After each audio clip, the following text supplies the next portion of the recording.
You have no idea who you're threatening, the old man said, his voice low and steady, carrying something underneath it that made Travis Cole's two bodyguards go very still. Travis laughed anyway. He laughed the way men laugh when they've never once been wrong about who has power and who doesn't. Old man, he said, leaning closer, nobody is coming to save you. Jack Harrison looked at him for a long moment. He didn't raise his voice. He didn't flinch. He just said, give it 3 days, and walked back inside his garage. If this kind of story moves you, real people, real brotherhood, real loyalty, subscribe to this channel right now and follow every part of this story to the very end. Drop a comment and tell me what city you are watching from. I want to see how far this story travels. The sign above the garage door had been faded for so long that most people in Silver Creek, Colorado couldn't remember what it originally said. The paint had curled at the edges. The wooden frame had warped through a dozen winters and a dozen summers without anyone bothering to fix it. Some of the younger people in town, the ones who had grown up with smartphones and streaming services, and a general contempt for anything that didn't move fast enough, called it the saddest building on Route 9. They weren't entirely wrong, but they were wrong about the most important thing. They thought the sadness lived in the building. It didn't. It lived in the man inside it. Jack Harrison woke up at 5:30 every morning, the same way he had woken up for the better part of 40 years, his body still running on a schedule that the military had burned into him so deep it had become the rhythm of his blood. He was 61 years old. His hair had gone gray somewhere around 50 and hadn't looked back. His hands were the hands of a man who had spent decades doing work that the world undervalued, thick, at the knuckles permanently stained with grease, in the creases, cut in a dozen small places that had healed wrong, and left tiny white scars like a map of every repair job he'd ever wrestled into submission. He made his coffee black. He sat at the same wooden table he'd owned for 15 years. He looked out the same window at the same mountain ridge, going purple in the early light, and he thought about the same things he always thought about, which were the things he never talked about. That was the first thing people in Silver Creek misunderstood about Jack Harrison. They thought his silence was emptiness. It wasn't. His silence was weight. The garage opened at 7. It didn't matter if he had customers. It didn't matter if the day before had brought in $40 or $400. He opened at 7. He unlocked the same padlock he had owned for 12 years. He rolled up the bay door and he went to work. There was always something to work on, even when no customer had brought anything in. His own truck needed constant attention. Neighbors sometimes left things, a lawnmower, a generator, an old bicycle, because they knew he'd fix it without making a production out of it. He charged what things were worth to him, which was rarely what they were worth to anyone else. Betty Simmons from the diner across the street brought him coffee at 8 most mornings. She was 73 and moved like someone who had survived enough to stop worrying about speed. She'd set the paper cup on the corner of his workbench and say something about the weather or about something her grandson had done, and Jack would nod and sometimes respond with a full sentence and sometimes just make a sound that conveyed the appropriate feeling without requiring additional investment. "You're the quietest man I've ever known," she told him once. "You've known a lot of men," he said. She laughed at that, and he smiled, and that was as warm as mornings in Silver Creek got for Jack Harrison.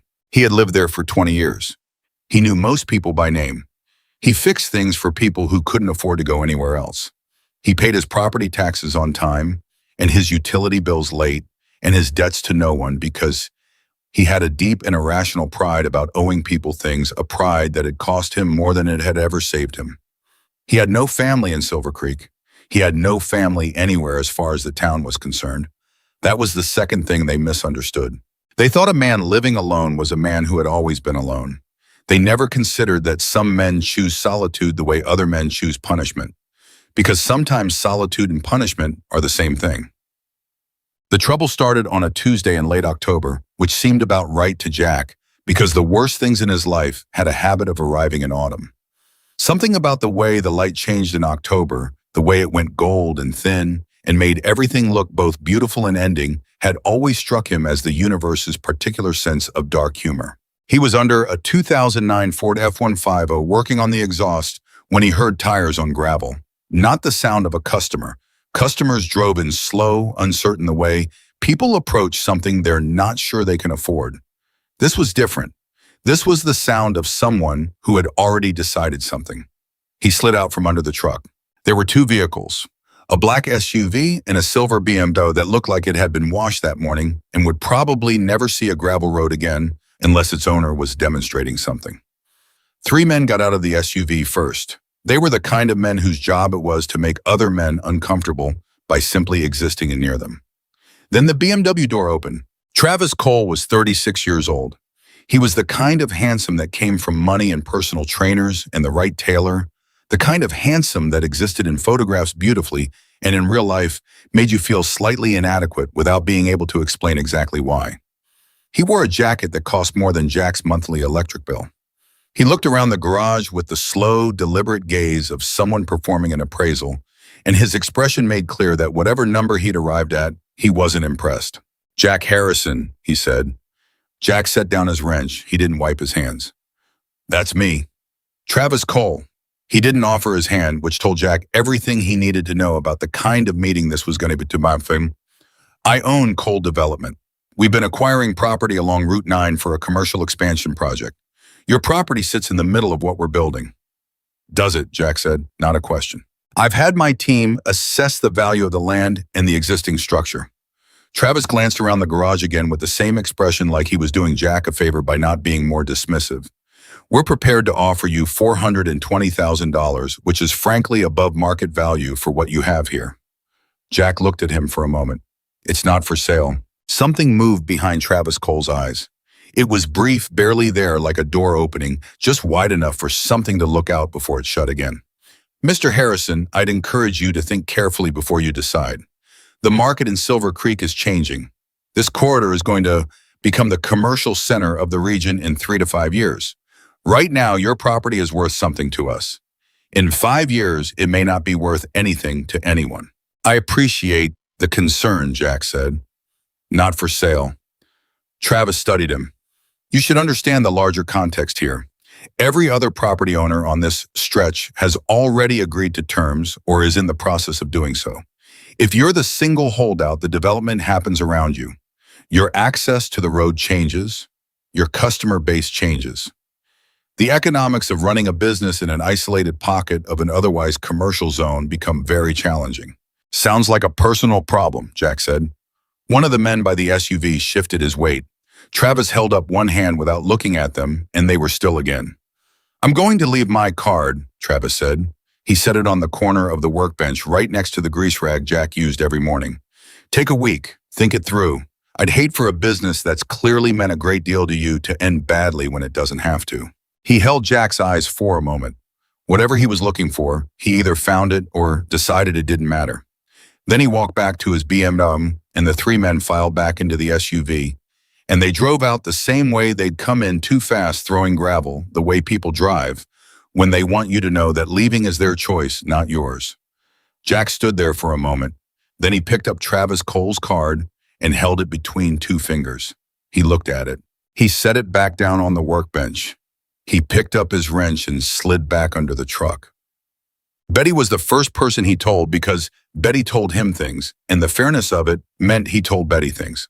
She listened to the whole story over 2 cups of coffee that afternoon, her expression cycling through concern and anger, and something that settled at the end into the particular brand of worry that older women develop when they've watched the world punish stubborn men for long enough. "Travis Cole," she said, "you know what he did to the Garcias?" "I've heard some of it." "He didn't just buy them out. He bought their supplier. Then he bought their landlord. Then he had the health department come around so many times that Maria Garcia started having panic attacks before every inspection, even when there was nothing to inspect. They lasted 6 months before they sold. They were good people. They'd had that restaurant for 31 years. Jack looked at his coffee. "He's going to do more than make you an offer," Betty said. "That visit today was courtesy. The next visit won't be." "I know." "Jack," she leaned forward slightly, "I know you're not someone who scares easy, but this man has connections. He has lawyers. He has people in the county planning office and at least 2 people on the city council. He doesn't fight fair because he's never had to learn how. I know that too. So what are you going to do?" Jack looked up at her. There was something in his eyes that she noticed and couldn't quite name. Not defiance, it's clearly not the hot, reactive kind. Something older than that. something that had been worn smooth by years of living with itself until it had become almost calm. "The same thing I always do," he said. "Get up tomorrow and go to work." Betty shook her head. She loved him like the stubborn, impossible man he was. She didn't say anything else. She refilled his coffee, and they sat in the quiet of the garage and listened to the wind come down off the mountain. 3 days passed. On the fourth day, Jack arrived at the garage at 7 to find both front windows broken. Safety glass was scattered across the floor of the entrance, tiny cubes of it catching the morning light like something almost beautiful if you didn't know what it meant. The word "move" had been spray painted in red across the bay door. Jack stood outside for a long moment. He didn't call the police immediately. He looked at the damage the way he looked at mechanical problems, methodically taking inventory, understanding the nature of what he was dealing with before he decided what to do about it. He took photographs with his phone. He measured the approximate cost in his head. He went inside and made a list. Then he called the police. Deputy Ray Tolliver arrived 40 minutes later, which was about 40 minutes longer than Jack would have liked, but 40 minutes shorter than he'd expected, which told him that either Tolliver was personally motivated or the department wasn't as thoroughly in Travis Cole's pocket as some people suspected. Tolliver was 51, built like a man who had played high school football and then just kept the muscle on out of habit. He walked through the garage with the focused expression of someone doing his job genuinely, which Jack appreciated. "You have any idea who might have done this?" Tolliver asked. "I have an idea," Jack said. "Travis Cole." Jack looked at him. "You know about Cole." Tolliver's expression was complicated. "I know he's been buying properties on Route 9. I know there have been some incidents connected to businesses that have been slow to sell. Nothing I can prove, which is how he's managed it." He paused. "I also know I don't have enough to do anything about it with what I've got." "I'm not asking you to do anything about it," Jack said. "I'm filing a report. I'm documenting what happened, that's all." Tolliver looked at him steadily. "You're planning to handle this yourself." "I'm planning to keep showing up," Jack said. "Same as always." After Tolliver left, Jack spent 2 hours cleaning up the glass. He didn't board up the windows. He called the same glass company he'd been using for years, and they came that afternoon and replaced both panes, and by evening, the garage looked exactly as it had before, except for the spray paint on the bay door, which he left. On purpose. He left it because he wanted people to see it. He wanted the town to see what Travis Cole's business looked like up close. The problem was that most of the town didn't want to look. This was the thing that Jack had understood for a long time but found freshly difficult every time he bumped up against it. Fear was contagious. Not the fear of specific things, but the atmospheric fear that settles into a community when people start to understand that the rules don't apply equally to everyone, that some people can do what they want and suffer no consequences, that speaking up costs more than staying quiet. That fear had been building in Silver Creek for 3 years, ever since Travis Cole arrived with his money and his connections and his absolute conviction that everything had a price. The Garcias had sold. The Nguyen's had sold after their liquor license was mysteriously suspended for 2 months. Old Pete Harmon had sold, and he'd told people it was because he was ready to retire. But Betty knew the real story, and Betty had told Jack, and the real story was that Pete had been ready to retire for about 15 years, and the thing that pushed him over the edge was a threatening phone call at 2 in the morning that he'd never reported because he didn't believe reporting it would make him safer. The people of Silver Creek were not cowards. Jack wanted to be clear about that, at least to himself. They were ordinary people, and ordinary people have mortgages and children and reasons not to pick fights with men who have lawyers and planning commissioners and the patience to make your life miserable through channels you can't easily fight. Ordinary people calculate risk and they weigh it against their actual lives, and usually, not always, but usually the calculation comes out the wrong way. Jack had been an ordinary person for 20 years. Before that, he had been something else. But he didn't let himself think about that very often.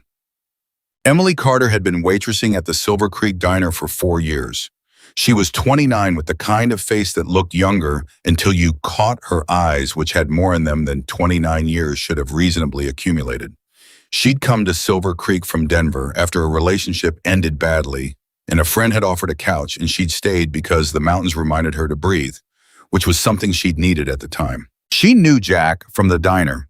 He came in on Tuesdays and Thursdays for lunch, always sat at the same booth by the window, always ordered the same thing: grilled cheese, tomato soup, black coffee, and always left a tip that was slightly too large for what he'd ordered. Not ostentatiously large, not look at me large, but the kind of large that suggested he'd once been in a position where tipping generously wasn't possible, and he'd never forgotten it. She liked him without having a specific reason to. He was quiet without being rude. He paid attention when she talked without making her feel examined. When things were busy and she was stretched thin, he never added to the pressure by being demanding or impatient. She'd been the one to ask him after the news of the broken windows spread through town, the way news always spread in Silver Creek, fast, imprecise, multiplying with each telling. "Is it true about your garage?" she asked, refilling his coffee on that Thursday. "Windows got broken," he said, "and they're fixed now." "Was it Cole's people?" He looked at her. "I don't know whose people it was." She sat down across from him, which she never did, and he looked mildly surprised by this. "I've been watching what he does to people," she said. "I've been watching it for 2 years. The Garcias were my friends. Maria Garcia used to bring me tamales on my birthday." She paused. "Everybody's scared of him. And I understand why, but I get so angry about it." "Anger is reasonable," Jack said. "Does it help in your situation?" He thought about this genuinely, which he noticed he wasn't performing consideration. He was actually considering it. "Not by itself," he said finally. "Anger is fuel, but fuel without a direction just burns." She looked at him. "What's your direction?" He was quiet for a moment. "I'm working on it." She studied his face. There was something there she couldn't identify, something that felt larger than the quiet mechanics she'd thought she knew. Like looking at an iceberg and suddenly understanding that what you'd taken as the whole thing was only the visible portion of something that extended much deeper and further than you'd calculated. "You're not afraid of him," she said. It wasn't quite a question. "No," he said. "Why not?" He looked out the window at the mountains. "Because I've been afraid of things that were actually terrifying," he said. Travis Cole isn't in that category. She wanted to ask more. Something told her not to. She refilled his coffee and went back to work and thought about what he'd said for the rest of her shift and well into that evening. God. The next thing Travis Cole did was more elegant than broken windows. He called in a code violation on Jack's property, a minor issue with the electrical panel, the kind of thing that exists in a gray area between technical, non-compliance, and an actual danger, the kind of thing that in a normal world gets a notice and a reasonable timeline to fix and a reinspection after that. In Jack's world, it arrived as an emergency shutdown order from the county building authority requiring immediate cessation of all commercial activity pending inspection and certification. The inspector who showed up was a man named Dave Purvis. He was 44, uncomfortable in his own skin, and kept touching the collar of his shirt. He went through the inspection with the thoroughness of someone who had been told to find everything, and he found 3 items that combined constituted grounds for the order. "This is going to take 4 to 6 weeks to resolve," he told Jack, not quite meeting his eyes. "I know Dave Purvis's brother-in-law works for Cole Development," Jack said quietly. Purvis's hands went still. "I'm just doing my job, Mr. Harrison." "I know you are," Jack said. "I'm not accusing you of anything. I'm just mentioning that I know things about this situation that I'm going to continue knowing." It was not a threat exactly, but it was not a threat either. Purvis finished his paperwork and left. Jack stood in his closed garage and thought about what happens when a man who has spent 20 years being quiet is pushed far enough that the quiet stops being a choice and starts being something he has to actively work to maintain. He thought about the other option, the option that had existed for 20 years in the back of his mind like a door he had promised himself he would never open. He thought about that door for a long time. Then he did something he hadn't done in 20 years. He went to his back room. The room was small and used primarily for storage parts, supplies, an old army cot he'd never gotten rid of. In the back corner behind a metal shelving unit was a wooden footlocker with 2 combination locks. He knew the combinations the way he knew how to breathe. He turned both locks and opened the lid. Inside, under 2 layers of carefully folded clothing that hadn't been worn in 2 decades, was a leather jacket. It was black. The leather had stiffened with age but not cracked. He'd maintained it without fully admitting to himself why. On the back was a patch, and the patch said things that the town of Silver Creek would not have understood. Beside the jacket, wrapped in an old t-shirt, was a framed photograph. 15 men standing in front of their motorcycles on a summer day somewhere in Nevada, the sky enormous and the light clean. All of them grinning the specific grin of people who have found their people, the grin that says I am exactly where I am supposed to be with exactly who I am supposed to be with. Every face in that photograph was branded into Jack Harrison's memory so deep that he saw them sometimes in the space between sleeping and waking. He looked at the photograph for a long time. He thought about Marcus. He thought about Danny. He thought about the night that ended everything. He closed the footlocker. He went back into the garage. He sat down on his work stool in the middle of the darkened space and listened to the wind outside and understood that something had shifted, that some long-maintained equilibrium had tilted, that the careful distance he'd kept from everything that had once made him feel alive was no longer the safe option he'd always told himself it was. The question was what to do about it. He didn't answer that question that night. On a Friday morning 3 weeks after Travis Cole's first visit, Jack was restoring a 1987 Harley-Davidson Sportster that belonged to a man named George Abel, who was 70 years old and had bought the bike new and ridden it for 20 years and put it in storage for another 15, and now wanted to give it to his son as a gift and needed someone to bring it back from the dead. Jack liked this kind of work. There was an honesty to restoration. You weren't inventing anything. You weren't pretending anything. You were just returning something to what it had always been underneath the neglect. He had the carburetor disassembled on his workbench when he heard the commotion from across the street. He heard it before he understood. It raised voices, the particular quality of sound that happens when someone is being publicly humiliated, the absence of the sounds that should accompany a normal morning. He set down his tools and walked to the bay door. The Silver Creek Community Market had been run by Margaret Collins for 31 years. She was 70 years old, small but very much present, with white hair she kept in the same practical bun she'd worn since her 40s. The market sold local produce, handmade goods, preserved foods, and the kind of items that chain stores didn't bother with because the margins weren't worth their attention. It was the kind of place that anchored a community, the kind of place where people ran into each other and caught up and remembered why they lived where they lived. Two men Jack didn't recognize were standing outside the market. They were holding paperwork and speaking loudly to Margaret Collins. From across the street, Jack couldn't make out every word, but he could make out enough. Something about permits, something about a health code review, something about a timeline. Margaret Collins had her arms crossed. Her chin was up, but her voice was shaking. Around her, a small crowd had gathered, 6-8 people. They were watching the way people watch things they don't know how to stop from a careful distance, with expressions caught between sympathy and the terrible calculation of what getting involved might cost them. Jack crossed the street. He didn't run. He didn't raise his voice. He walked at a pace that covered the distance without being hurried, because he had learned a long time ago that the manner in which you approach a confrontation tells the other party a great deal about what kind of confrontation they were about to have, and he wanted these men to have a few seconds to read him correctly before they had to deal with him. He arrived at the edge of the small crowd and stopped. The two men glanced at him, registered him older grease on his hands coming from the direction of the garage across the street. One of them dismissed him as irrelevant and turned back to Margaret Collins. "Ma'am," he was saying, "this isn't personal. It's a regulatory matter. You have 14 days to bring the facility into compliance, or the county will be required to." "What's the violation?" Jack said. The man looked at him again, reassessing slightly. "This isn't your concern." "She's my neighbor," Jack said. "What's the violation?" There was a pause. "Structural concerns with the rear storage addition. Built without a permit in 2004. The county has determined it requires either demolition or retroactive certification, which requires—" "Who filed the complaint?" Jack said. Another pause. Longer this time. "Complaints are filed anonymously through the county portal." "I'm sure they are," Jack said. He looked at Margaret Collins.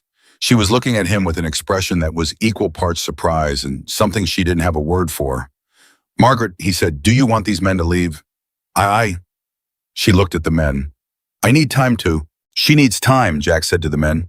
"She's going to review the paperwork with her attorney. She'll be in contact with the county office within the appropriate timeline. You've delivered your notices. Your job here is done." The first man straightened slightly. He was taller than Jack by 2 inches and considerably younger. "Sir, we weren't finished." "You were," Jack said. He said it the way someone says a thing that has already happened, not the way someone says something they're demanding. There was no heat in it. There was just a quality of absolute certainty that something had already been decided. The man looked at him for a long moment. He looked at Jack's hands, at his posture, at his eyes. Something in what he found there made him fold the remaining paperwork. "We'll be in contact with your office," he said to Margaret Collins. He didn't say it to Jack. He was careful not to say it to Jack. The two men walked to their car. The crowd watched them go. Margaret Collins let out a breath that sounded like it had been held for 10 minutes. She looked at Jack. "What did you do?" "Nothing yet," he said. "They'll come back." "They will," he agreed, "but not today. And today is what you had." She reached out and put her hand on his arm. Her hand was small and her grip was surprisingly strong. "Why did you cross the street?" He looked at her for a moment. He thought about why. The answer that came to him was the same one he always arrived at when he sat with himself long enough to be honest. Because there are moments when the only thing that separates a bystander from a human being is the decision to move. "Because someone had to," he said. She nodded like that was enough, like that was actually more than enough. Behind them, the crowd was still watching Jack, not with the distant calculation they'd watched the confrontation with something different. He felt their eyes on him, and for the first time in many years, he felt something that wasn't distance or quiet or the careful management of who he was allowed to be. He felt known. He walked back across the street to his garage. He picked up his carburetor. He went back to work. But something had changed. Something in the circuit of his self-containment had bent slightly under the pressure of the morning, and he could feel it the way you can feel a fault line that hasn't broken yet, but has shifted enough that you know the geography above it is no longer the same as the map you drew of it. That evening, he sat with his black coffee at the wooden table, and he took out a notepad and he wrote down what he knew. He knew Travis Cole had done this to at least 6 other businesses. He knew at least 2 county officials were connected to Cole through either employment or financial interest. He knew the police department was not corrupt exactly, but was constrained in ways that made them functionally ineffective. He knew the town was afraid. He knew that fear was the specific mechanism Travis Cole used, that his whole approach was predicated on isolating people, making each person feel they were the only one dealing with it, preventing the kind of solidarity that might actually stop him. He also knew something else. He knew that isolated people are only powerless until they aren't isolated anymore. He sat there for a long time. He looked at the back room. He thought about the Foot Locker. He thought about Marcus Hayes, who was somewhere in the world. He'd kept enough track to know Marcus was still in the country, still leading the chapter, still the same man who had once told Jack that Brotherhood wasn't something you resigned from. It was something that existed in your blood, whether you claimed it or not. He thought about what it would mean to make that call. He thought about what it would cost him. Not in any practical sense. In the sense that mattered, he had spent 20 years telling himself a story about what he deserved and what he didn't deserve. And making that call would require him to look at that story and admit that it had never been entirely true.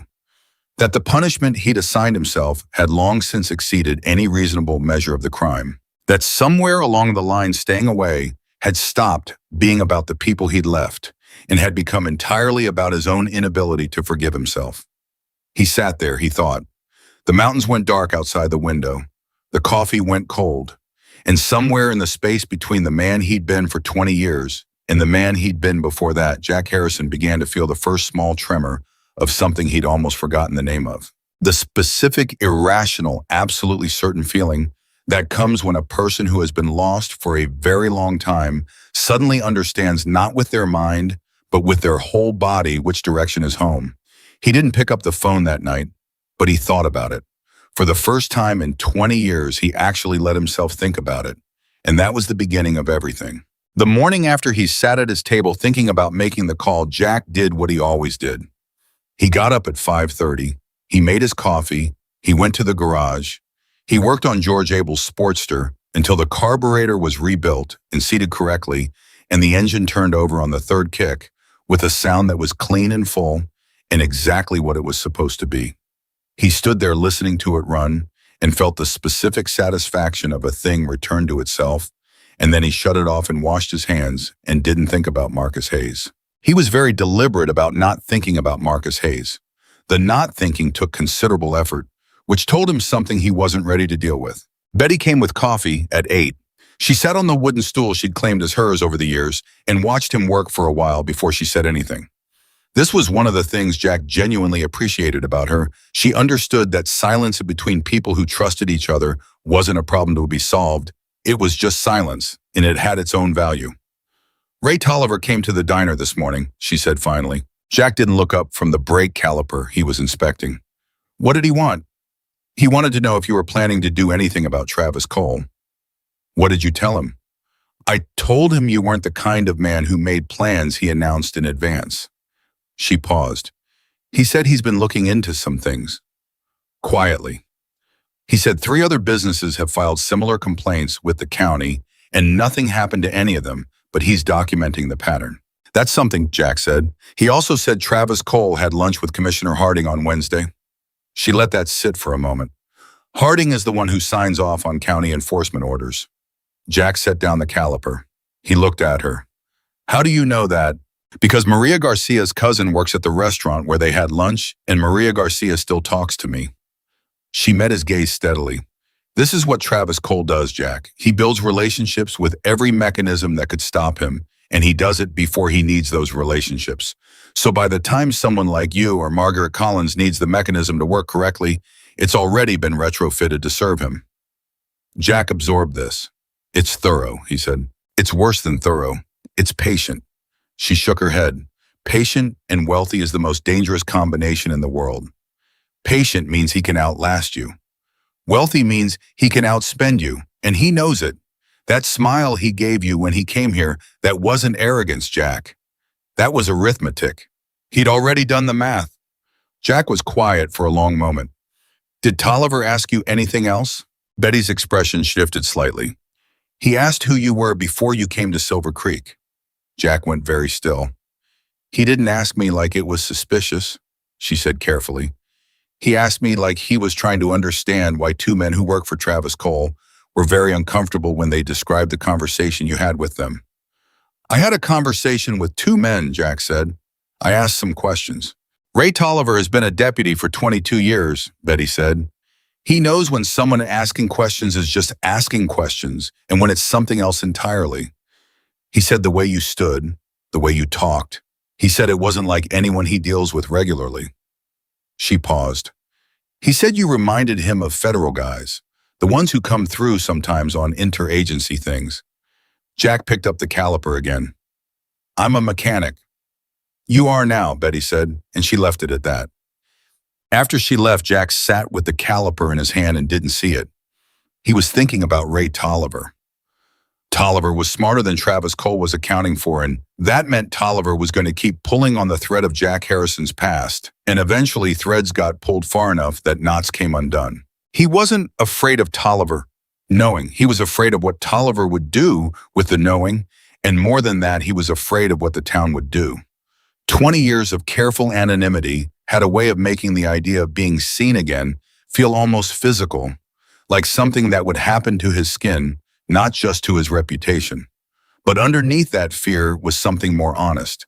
He was afraid that if people knew who he'd been, they'd expect him to be that person again. And he wasn't sure he still was. Travis Cole's next move came on a Monday, and it was the one that finally cracked the careful shell Jack had built around his own inaction. It didn't come at Jack directly. That would have been too simple. Travis Cole had not gotten where he was by being simple. He came at the thing Jack had shown him was the breaking point. The community around him, the ordinary people who had no resources and no leverage and no plan. He came at them the way a man comes at things when he's read the situation correctly and decided that the most efficient path to what he wants is to make the person standing in his way watch the people he cares about suffer. It started with the community market. Margaret Collins received a formal notice that the county had accelerated the timeline on the structural compliance order. Instead of the standard 90-day resolution period, she was being given 30 days. The accelerated timeline had been approved by Commissioner Harding's office. Her attorney, a retired man named Frank DeLuca, who did local work out of genuine civic feeling because he'd grown up in Silver Creek and wanted something to show for it, told her that the acceleration was legally questionable, but would require a court challenge to fight which would take longer than 30 days and cost more than she had. What are my options? She asked Frank. Realistically, Frank looked at the papers. You could comply, which requires significant construction investment you can't finance in this timeline. Or you can close voluntarily while the challenge plays out and hope the business survives the closure. Or you can sell the property before the order takes effect and the value drops. Or she had read his face and knew there was an or. Or someone with legal standing and resources files an injunction challenging the acceleration on due process grounds, which stops the clock while the challenge proceeds. But that requires finding someone who meets both criteria. Margaret Collins thought about this. She was 70 years old. She had run that market through her husband's death and 2 recessions and a global pandemic that had nearly killed her business by itself. She had gotten up every morning and gone to work and treated people well and paid her taxes and done everything that small business owners do in the faith that the system they're operating within is roughly fair. She thought about that faith. She thought about what it meant that the faith had been misplaced. Then she called Jack. He was at her market within 10 minutes. He sat across from her at the small table she kept in the back room for breaks and listened to everything she said without interrupting. When she was done, he asked Frank DeLuca 2 questions. One about the specific regulation being cited, one about Commissioner Harding's signing authority. Frank answered both and watched Jack process the answers with an attention that seemed too precise for a mechanic. There's a procedural problem with the acceleration, Jack said. Frank looked at him. I'm sorry. The accelerated timeline requires documentation of an imminent public safety threat. That documentation has to be specific. It can't just be a general finding. It requires a site inspection report from a certified structural engineer, not a county building inspector, and it requires that report to identify a specific failure risk within the standard timeline. He paused. Did any of the paperwork reference an engineering report? Frank was quiet for a moment. He looked through the papers again. No, he said slowly. It references the building inspector's findings. An inspector who works for the county, Jack said, which is the same entity that approved the acceleration. Frank stared at him. That's a conflict of interest argument. It doesn't automatically invalidate the order, but it's enough to support a challenge. It's enough to buy time, Jack said, and time is what you need right now. Margaret was looking at Jack with an expression that had moved well past surprise and into something else. The look a person gets when they realize they've been significantly underestimating something. How do you know that? She asked. I've dealt with regulatory processes before, he said, which was true in the way that many things Jack said were true, accurate, but incomplete, like a map that shows you the roads, but not the terrain. Frank DeLuca left with a new angle to work. Margaret Collins made coffee and set a cup in front of Jack and sat down across from him and said, "Tell me who you were before you came here." Jack looked at his coffee. "I'm not asking because I think there's something wrong with you," she said. "I'm asking because in 31 years of running a business and dealing with people, I have learned to recognize the difference between a man who knows things and a man who has lived things. You have lived things, Jack Harrison, big things, and I think some of them are the same size as what we're dealing with right now." He looked at her for a long time. "I was in the Army," he said, "for 8 years. And after another pause, longer. I was part of a community," he said carefully, "a brotherhood, a group of people who stood by each other and stood for each other and operated by a code that I still believe in even after everything." "What happened to them?" "Nothing," he said. "They're still there. I left them." "Why?" He was quiet for so long that she thought he wasn't going to answer. Then he said, "Because I made a mistake that cost one of them his life, and I didn't know how to stay after that." Margaret Collins reached across the table and put her hand over his. Her grip was the same grip he'd felt outside the market, small and surprisingly strong, and full of the specific warmth that comes from someone who has lost enough to understand what loss is and still, despite everything, chooses to reach toward other people rather than away from them. "Baby," she said quietly, "staying away from the people who love you doesn't bring back the people you lost." Jack looked at her hand over his. He didn't say anything, but something moved in his face, not a crack, exactly more like the first subtle shift in something that had been locked in place for a very long time, the kind of shift that is invisible to the naked eye, but registers in the deep structure of things. He went back to his garage. He worked until dark. He ate a sandwich over his workbench and didn't taste it. At 9 that evening, his phone rang. He didn't recognize the number, but the Colorado area code was close enough to Silver Creek that he answered. Mr. Harrison. A young voice, female-controlled, the specific control of someone who has rehearsed what they're about to say. My name is Lauren Reyes. I'm a journalist with the Colorado Mountain Independent. I've been covering development issues in rural Colorado for about 2 years now, and I've been researching Travis Cole's acquisition activities for the past 4 months. Jack said nothing, which she apparently took as permission to continue. I've documented a pattern across 6 different communities in the state. Same approach each time: regulatory pressure, strategic supplier interference, isolation tactics, accelerated timelines. 3 of those communities sold out completely. In 2 others, the key holdout eventually left and development proceeded. 1 community is still fighting, but their legal resources are nearly depleted. She paused. I've heard about what's happening in Silver Creek, and I've heard about you. What have you heard, he said, that you haven't moved, that you intervened on behalf of Margaret Collins, that Travis Cole came to you personally and you told him no? Another pause. And that the 2 men he sent to deal with the market's compliance notice were visibly uncomfortable after speaking with you, which is not something I've heard about any other holdout in any other community. People get uncomfortable, Jack said. Not these people. Her voice was measured, professional. I've interviewed people who know Cole's operation. The men he uses for these situations are not easily rattled. Whatever you said or did in that conversation, and I'm not asking you to tell me what it registered. She paused. Mr. Harrison, I want to write this story. I think it needs to be written. I think people in this state need to understand the systematic nature of what Cole is doing. But I need people who will talk to me on the record. I need documentation, and I need a thread that holds the story together. What kind of thread? Jack asked.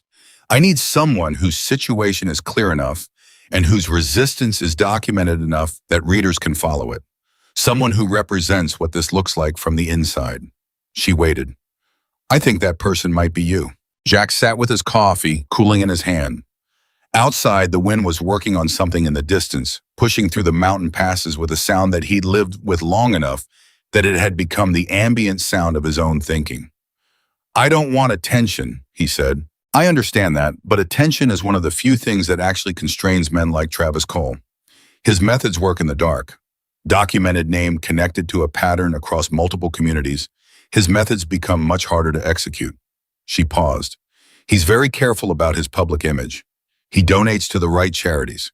He has press relationships. He's built a narrative about being a development visionary. That narrative is what protects him. The truth about his methods is what threatens him. Jack thought about this. What would you need from me? Access, she said, and documentation. Whatever you have. I've been keeping records, he said. The code violation, the window vandalism, photographs, dates, my own written account of every conversation. A beat of silence on her end. Then, you've been building a file. I've been keeping records, he said again. Another pause, different from the previous ones. Mr. Harrison, I want to ask you something, and I want you to know you don't have to answer. Go ahead. Have you done this kind of thing before, documenting a situation like this, building a record? Because what you've described, the speed, the specificity, the instinct to preserve chain of custody, that's not how ordinary people respond to property disputes. Jack was quiet. I'm not trying to expose you, she said. Whatever your background is, it's not the story I'm writing. I'm writing about Cole, but I want to understand who I'm dealing with. You're dealing with a mechanic who's been in business for 20 years and doesn't want to be pushed off his land, Jack said. Lauren Reyes was smart enough to know when a door was being politely closed. Understood. Can we meet? Thursday, he said. Come to the garage. After he hung up, he sat very still for a long moment. Then he got up, went to the back room, moved the shelving unit, opened the footlocker, and looked at the photograph again. He didn't take it out. He just looked at it through the open lid, all those faces, all that light, that Nevada sky, and felt the weight of everything he'd walked away from pressing on him from the inside. He closed the lid. He went back to the main room. He sat down. He picked up his phone. He set it down. He picked it up again. He was not ready to call Marcus. He knew that. He also knew that not being ready and not calling were two different things. and he had been confusing them for 20 years, which meant that maybe his sense of readiness was not the reliable instrument he'd been treating it as. He set the phone down again. He went to bed. He did not sleep for a long time. On Wednesday, things got worse. They got worse in the specific way that Travis Cole made things worse, not dramatically, not in ways that would generate a police report or a news story, but in the grinding, cumulative way that was designed to wear people down rather than knock them over. He was too smart to knock people over. Knocked over people called lawyers and journalists. Worn down people just stopped. Three things happened. Betty Simmons received a notice that her diner's business license renewal was being flagged for review due to an outstanding question about her original 1987 application. The question was almost certainly manufactured. Her attorney confirmed it was almost certainly manufactured. He also confirmed that manufactured or not, the review process would take months and would require documentation she would have to dig up from nearly 40 years ago. It's harassment, Betty told Jack, sitting on her stool in the garage with her hands wrapped around a coffee she wasn't drinking. It's pure harassment, and everyone knows it, and nothing I can do will stop it. Frank DeLuca, Jack said. He's already on 3 cases. She shook her head. He's one retired attorney doing this out of the goodness of his soul. He's not a law firm. I know, Jack said. But he needs to know about this too. All of these cases need to be documented together. Separately, they're individual regulatory disputes. Together, they're a coordinated pattern of harassment. Betty looked at him. For who to show who? Lauren Reyes at the Mountain Independent. Betty was quiet. A journalist. A good one, Jack said. She's been tracking Cole for 4 months. She has documentation from 6 other communities. And what does publishing a story actually do? Betty's voice had an edge in it that he'd never heard before. Not anger, exactly more like exhaustion wearing anger's clothes. Jack, I've lived in this town my whole life. I've watched good people write letters to editors and show up to town council meetings and sign petitions. I've watched people do everything right and still lose. A story in a newspaper doesn't stop a man with connections in the county commissioner's office. It might embarrass him for a week, and then he adjusts and keeps going. Jack looked at her steadily. You're right, he said. A story by itself doesn't stop him. Then what does? He held her gaze. Multiple things at once, he said. The story creates visibility. The legal challenges create friction. The documentation creates a record. And, he stopped. And she was watching his face closely. Invisibility changes what's possible, he said, which was true but not the complete truth, and Betty was perceptive enough to hear the part he wasn't saying. There's something else, she said. Something you're not telling to me. I'm working on some things, he said. She stared at him for a long moment. Jack Harrison, she said slowly, what are you actually planning to do? Right now I'm rebuilding a Sportster and keeping records and talking to a journalist, he said. That's what I'm doing. She held his gaze for another few seconds, then let it go because Betty Simmons had known Jack Harrison long enough to understand that pushing him past where he wanted to be pushed was like pushing on a mountain. You could do it as long as you wanted, and the mountain would simply continue being a mountain. The second thing that happened on Wednesday was that 2 of George Abel's friends came to the garage. They were both in their 60s, both retired, both the kind of men whose whole social architecture had been built around their community and who therefore had the most to lose when that community was being methodically dismantled. They sat on the 2 folding chairs Jack kept for customers, and they talked for an hour.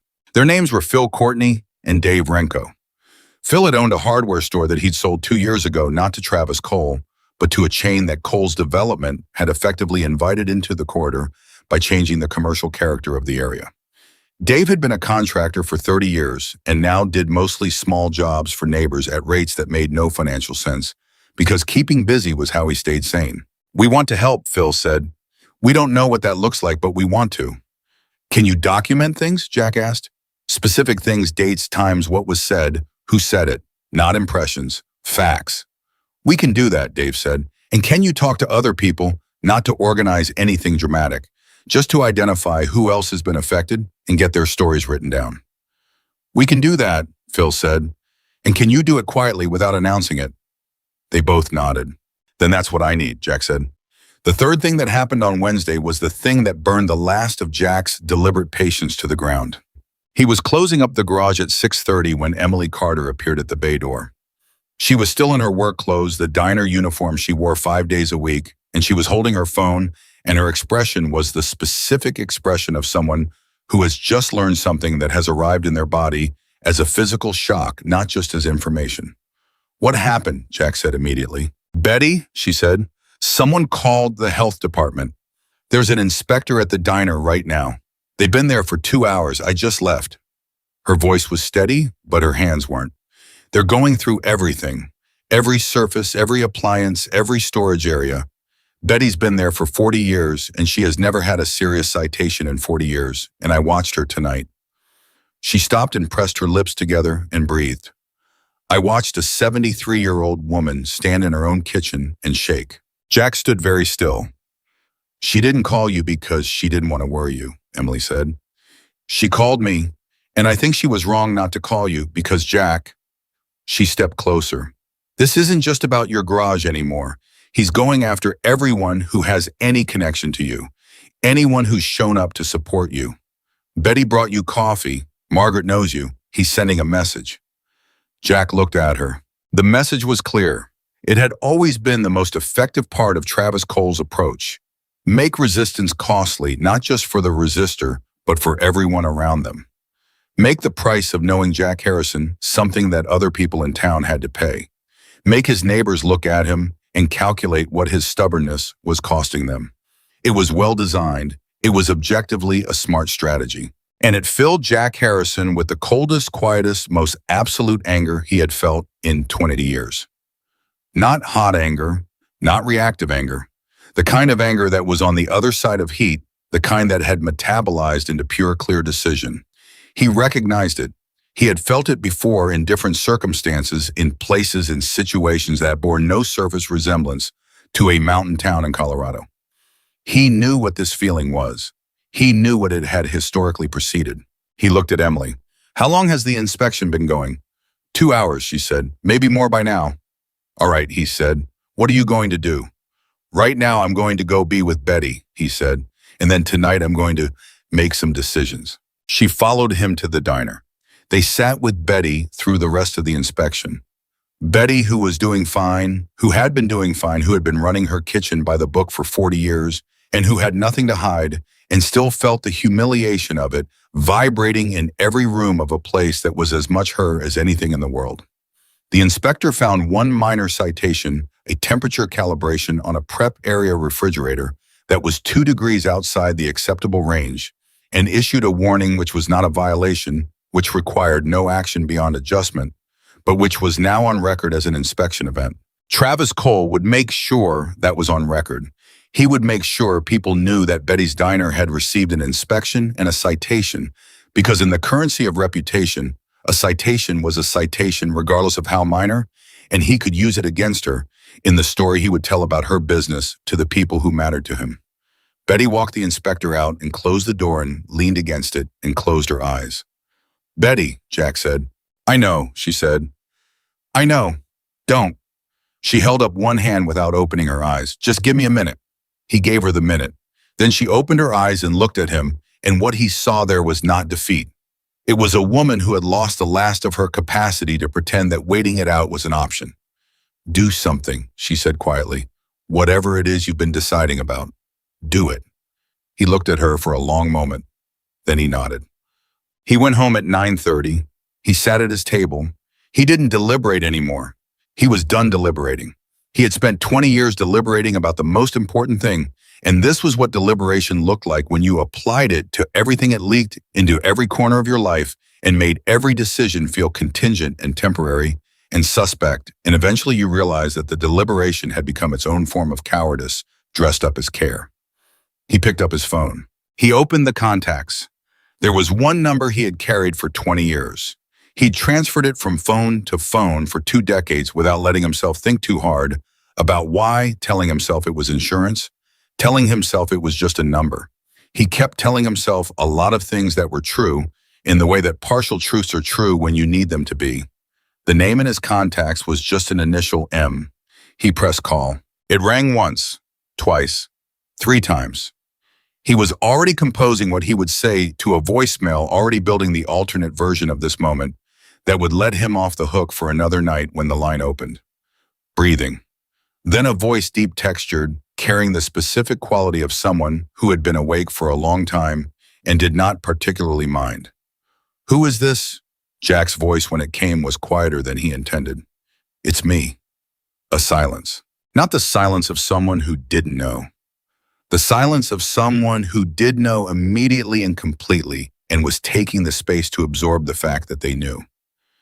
Then Jack, one word, his name, in a voice that contained multitudes, not anger, not recrimination, not the 20-year silence given it back to him as reproach. Just recognition. Just a man saying the name of another man and putting 20 years and every mile of distance into those 4 letters and meaning you called. That's what matters. You called. Jack closed his eyes. He breathed. "Marcus." "Yeah," Marcus Hayes said. "It's me." For a moment, neither of them said anything, and the silence between them was not empty. It was full. It was crowded with everything that had passed between them, and the years since, and the distance, and the wolf's end, all of it compressed into the shared air between a phone in Silver Creek, Colorado, and wherever Marcus was, which Jack realized he didn't know, and somehow that made it feel more important that Marcus had answered. "I need to tell you something," Jack said. "Then tell me," Marcus said. Simple, no performance, just tell me. Jack talked for 40 minutes. He told Marcus about Silver Creek, about Travis Cole, about the garage and the windows and the code violations, about Margaret Collins and Betty Simmons and Emily Carter, about the pattern, the documented pattern, the deliberate isolation, the calculated deployment of fear, about the people who had sold and the people who were still holding on, and the narrowing space between those two categories. He told it straight without editorializing the way he had been trained to report a situation. Facts, sequence, relationships, significance. And as he talked, he could feel Marcus listening in the specific way Marcus had always listened, which was complete and active, and without the half-present quality that most people brought to the act of receiving information. When Jack finished, there was a pause. "You've been documenting all of this," Marcus said. "Yes." "How long have you been dealing with this before you called?" Jack looked at the table. "About a month." "A month." Marcus let that sit for a moment, not accusingly, just acknowledging what it represented. "Jack, why did you wait a month?" Jack was quiet. "You know why," Marcus said. And there was something in his voice, not grief exactly, not reproach, exactly something that occupied the space between those two things where real knowledge lives, the kind that only comes from having known someone long enough and well enough that you don't need the explanation. "I know why," Jack said. "And you know it doesn't make sense," Marcus said. "You know what I'm going to say." "Tell me anyway," Jack said. Marcus was quiet for a moment, and then, "You left. You had your reasons, and I understand them better than you know, and we can talk about all of it someday when you're ready. But the fact that you left doesn't change what you are to us. It never did. You don't stop being someone's brother because you're not in the room." A pause. "You've been carrying that for 20 years. Jack's jaw was tight. "Yeah. That's 20 years too long," Marcus said. "That's on me partly. I should have found you. You didn't know where I was." "I knew enough," Marcus said quietly. "I knew you were alive. I knew you were going to punish yourself until someone stopped you. I should have been the one to stop you." He paused. "But that's a different conversation. Tell me what you actually need." Jack took a breath. "I need people to know that I'm not alone," he said. "Right now, this man is working on the assumption that everyone who might help me is also isolated. He's very good at managing isolation. He's been doing it for years, but he's never done it to anyone who has what I have." "What do you have?" Marcus asked. Jack looked at the mountain through the window going dark against the darker sky. "I have brothers," he said. A pause on Marcus's end. Then a sound that was not quite a laugh, something warmer than that, something that contained real feeling. "Yeah, you do," Marcus said. "Question is, are you asking?"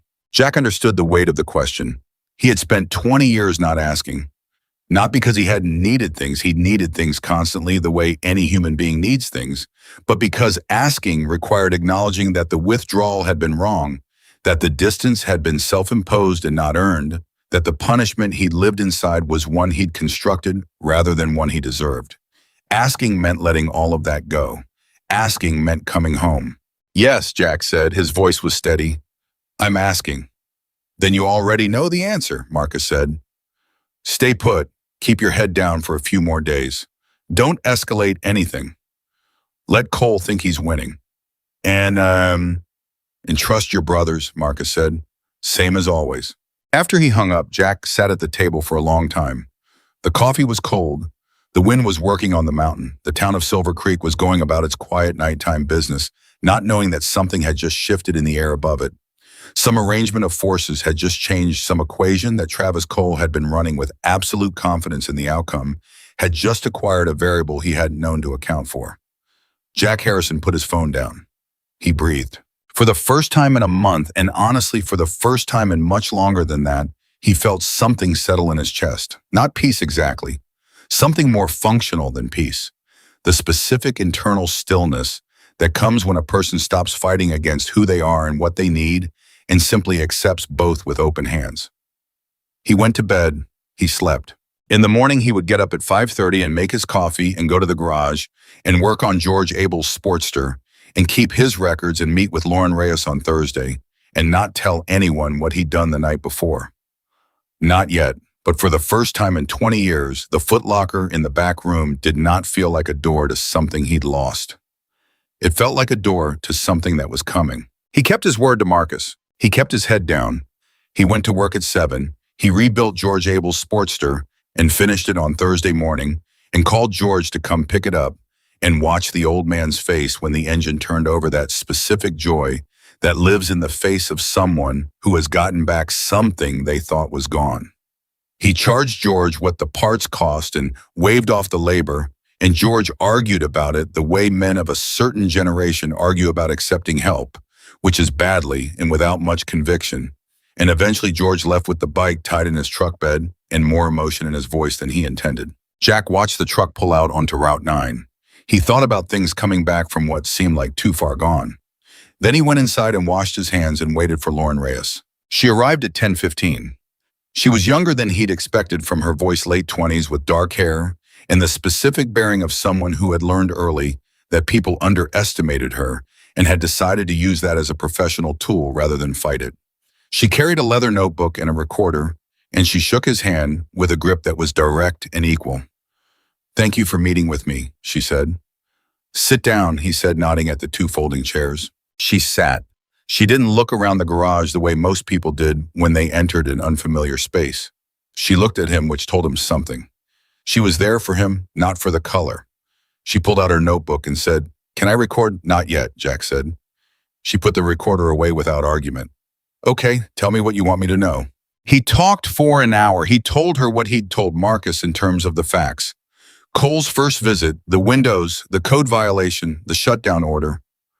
Margaret Collins, Betty Simmons, the health department, and inspection. He walked her through the timeline he'd documented and let her read through the file he'd assembled, with photographs, written accounts, dates, and times names of every official who had been involved in every action. He watched her read it with the focused attention of someone whose work required them to distinguish between evidence and noise, and he could see her finding the signal in what he'd put together. This is good documentation, she said, looking up. This is very good, actually. Most people who come to me have impressions and feelings and sometimes a few photographs. This has structure. I kept records, he said. She looked at him with the particular steadiness of a journalist who had learned to hold the space between what she was told and what she needed to ask. Mr. Harrison, can I ask you something directly? Go ahead. The Deputy Tolliver told someone who told me that you handled a confrontation outside Margaret Collins's market in a way that was notably effective. 2 men who work for Cole and who have, by all accounts, not been notably deferential in similar situations in other communities, those men left when you asked them to. I asked them questions, Jack said. I pointed out that their errand was finished. Yes, Lauren said, but they left. She paused. People in this town are afraid of Travis Cole. They're afraid of his people, and you're not. And the way you're not afraid is specific. It's not bravado. It's not anger. It's something else. And I'm asking because it matters to the story. How does it matter to the story? Jack said. Because the story isn't just about what Cole is doing, she said. The story is about what stops it. And what stops it in this case seems to be connected to who you are. And who you are is something I don't entirely understand yet. She held his gaze. I'm not going to print anything you don't want printed, but I need to understand the whole picture if I'm going to write it accurately. Jack was quiet for a long moment. Outside, a truck went past on Route 9. The sound of it faded. I was in the Army, he said, 8 years. After the Army, he looked at her steadily. After the Army, I found a community, a brotherhood. I was part of it for several years. She waited. The Hells Angels, he said. Lauren Reyes did not visibly react, which he respected. She was a professional. She wrote something in her notebook. Were you a full member? Yes. And you left 20 years ago. Why, Tanya, that's not part of what you're writing, he said. She accepted this with a slight nod. Are you still connected to them? He thought about Marcus's voice on the phone 3 nights ago. I've been in contact recently, he said, for the first time in 20 years. Something shifted in Lauren Reyes' expression, not alarm, but a recalibration, the look of a journalist who has just encountered a fact that changes the dimensions of the story she thought she was writing. When you say in contact, she said carefully. I reached out, Jack said, because this situation required it. She put her pen down. She looked at him with an expression that was professional and also underneath that something more human, genuine uncertainty about what she was dealing with, which she was managing well but could not entirely conceal. Mr. Harrison, are you telling me that you've contacted the Hells Angels about what's happening in Silver Creek? I contacted my chapter, he said. My president, a man I've known for 30 years. And Jack looked at her, and that's where I am right now. Lauren Reyes picked up her pen again. She held it for a moment without writing. I need you to understand that this changes what I'm writing, significantly. I understand that. I also need you to understand that I'm a journalist, she said carefully, which means my job is to report what's true, not to manage how it's received, not to protect anyone's image. If what you're describing becomes part of this story, and I think it has to be part of this story, I'm going to report it accurately. I'd expect that, Jack said, and you're comfortable with that. He thought about it, genuinely. The way he thought about things now without the automatic flinch toward privacy that had governed his life for 20 years. I'm comfortable with the truth, he said. I've been hiding from things for a long time. I'm done with that. She looked at him for a moment. Then she said, okay, and put the recorder on the workbench between them. Now, can I record? Yes, he said. They talked for another 2 hours. Well, by Friday afternoon, 3 things were happening simultaneously, which was exactly the kind of complexity Travis Cole preferred, because simultaneous pressure from multiple directions was harder to respond to coherently and easier to watch wear people down. The first thing was that Frank DeLuca's challenge to Margaret Collins's accelerated compliance timeline had been received by the county and summarily denied within 48 hours, which was itself evidence of how deeply Cole's reach extended into the county process. Legitimate legal challenges took weeks to process, not 2 days, and a 2-day turnaround meant the outcome had been decided before the paperwork arrived. Margaret called Jack when she heard. Frank says we can take it to the district court, she said, but that takes months, and the 30-day clock is still running. I know, Jack said. Let Frank file it anyway. I know it feels like nothing, but it keeps the clock contested and it creates more documentation. Jack? Her voice was steady, but underneath it was something that was getting close to a breaking point. Not despair exactly, not the kind that gives up, but the kind that looks around at the available tools and finds them inadequate to the size of the problem. What are we actually doing? What is the plan? Because I need to understand that there is a plan. He paused for a beat. There's a plan, he said, silence on her end. Can you tell me what it is? Not yet, he said. Soon. Another pause. How soon? A few days, he said. Hold the line until then. She breathed. All right, she said. But Jack, a few days is not much time on a 30-day clock. I know, he said. Hold the line. The second thing happening was that Phil Courtney and Dave Renko had been doing what Jack asked them to do, talking quietly to people, gathering accounts, writing things down, and what they were finding was bigger than any of them had fully understood. They came to the garage Friday evening with a legal pad covered in Dave's neat contractor's handwriting and sat in the folding chairs and went through it with Jack for 90 minutes. 7 additional businesses had been affected. Not all in ways as dramatic as Margaret's or Betty's. Some had experienced supply disruptions. Some had employees who'd been approached with suspicious job offers that seemed designed to pull them away from their current employer. Some had received anonymous complaints to various regulatory bodies that had not yet resulted in formal action. But the pattern was clear, and it was wider than Jack had known. And then Phil mentioned something that made Jack go still.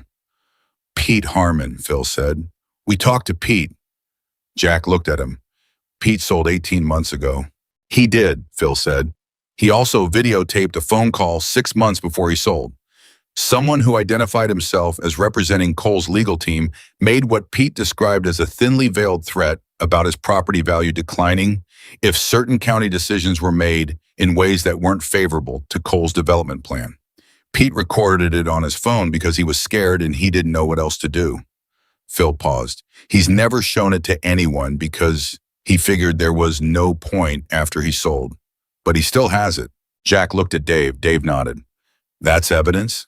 Jack said quietly. "That's actual direct on-record evidence." "It is," Phil said. "But Pete's scared to use it.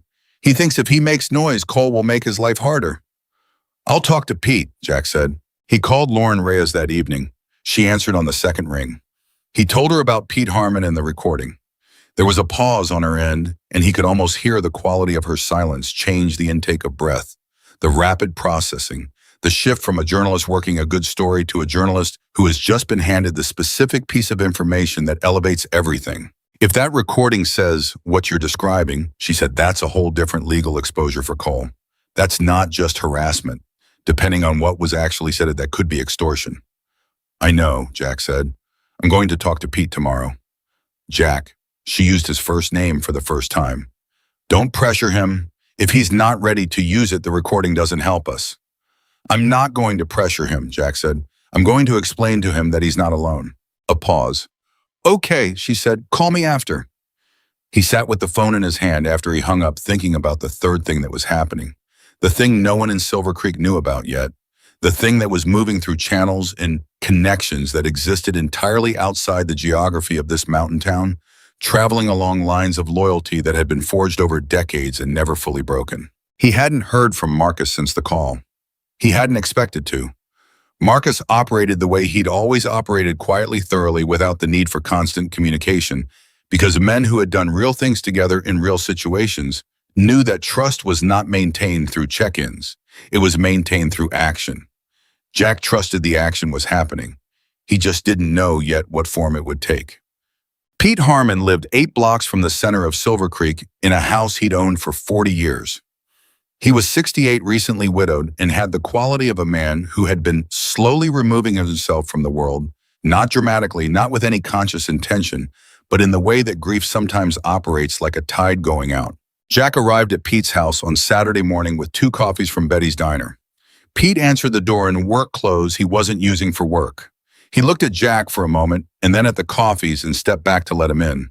They sat at Pete's kitchen table. Pete wrapped his hands around the coffee and didn't say anything for a moment. Jack waited. "Phil told you," Pete said finally. "He did." "I should have given it to someone when it happened," Pete said. "I know that. I knew it then.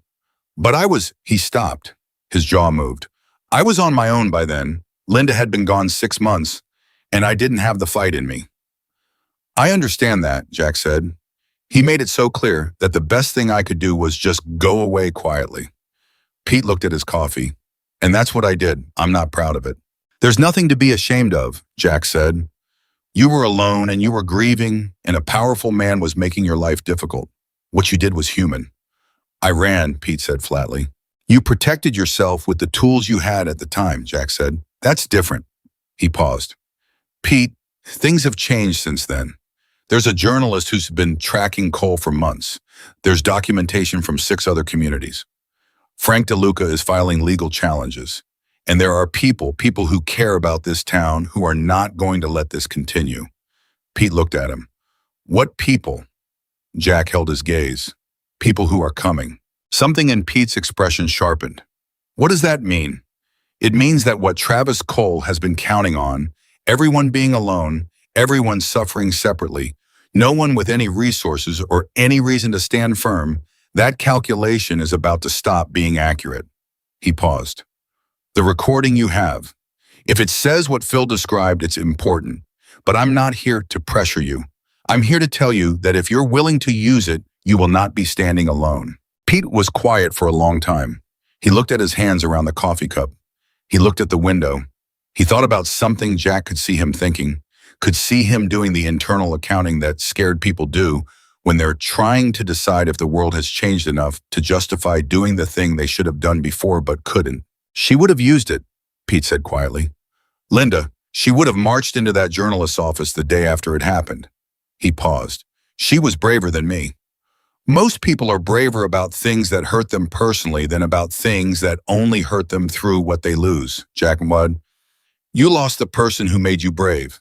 That's not a character flaw. That's grief. Pete looked at him. His eyes were wet, but his jaw was set. When do you need it? When you're ready, Jack said. If you're telling me the truth about the journalist, about the documentation, about people coming, then I'm ready now, Pete said. I'm 68 years old and I've been hiding in my own house for 18 months and Linda would be furious with me. He stood up. Let me get my phone. He got his phone. He showed Jack the recording. Jack listened to it and kept his expression neutral through the listening, though what he heard was considerably more explicit than he'd hoped for a man who identified himself as representing Cole's legal team, telling Pete Harmon in precise terms that if the Harmon property was not sold at the offered price within 30 days, the county's plans for the Route 9 corridor would result in Pete's access road being reclassified as a private commercial easement, effectively landlocking his property and reducing its value to near zero. The language was careful. Everything was conditional, hypothetical, phrased as information about what might happen rather than what Cole would make happen. But it was unmistakable. That's extortion, Jack said. Carefully worded, but extortion. That's what I thought, Pete said, but I thought no one would believe me over Cole's lawyers. With this recording, Jack said, they don't have to believe you, they have to listen to it. He called Lauren Reyes from Pete's driveway. He told her what he'd heard. There was a silence on her end that lasted long enough that he said, Lauren, I'm here, she said. I'm processing. That if that recording is what you're describing, Jack, that's not a story about development practices. That's a criminal story. I know. I need to hear it before I write anything about it. I need to verify it. And I need to get my editor involved because this is above my clearance level to run alone. How long does that take? Ideally a week. Realistically, if this is as solid as you're saying, my editor will move it faster, 3-4 days. That might be tight, Jack said. I know, she said. How tight? He looked at the mountains. He thought about Marcus. He thought about what was moving towards Silver Creek along roads and through phone trees and Brotherhood networks that had no name in any official record. I think things are going to move quickly over the next few days, he said carefully. What does that mean, she said. It means be ready, he said, and come to Silver Creek in person. A pause. I was planning to come Thursday. Come Tuesday, he said. Sunday passed in a specific kind of held breath quiet. Jack opened the garage. He worked. He didn't hear from Marcus, which was fine. He did hear from Emily, who stopped by at noon with sandwiches she'd made herself. Not diner food, home food, which told him something about where her head was and how she was thinking about the distance between professional concern and actual personal investment. She sat on the workbench while he ate and told him that the mood in the diner had shifted. People are talking differently, and she said. Not loudly, but the conversation has changed. Since you crossed the street for Margaret, since people saw that something moved. Fear doesn't go away overnight, Jack said. No, she agreed, but it gets company, and company makes it more bearable. She paused. Betty told me you called someone. She said you were vague about it, but she had a feeling it was important. Jack looked at her. Betty has good instincts. She does. Emily was watching his face with the careful attention she'd always brought to him, the attention that had always felt different from curiosity, more personal, less analytical.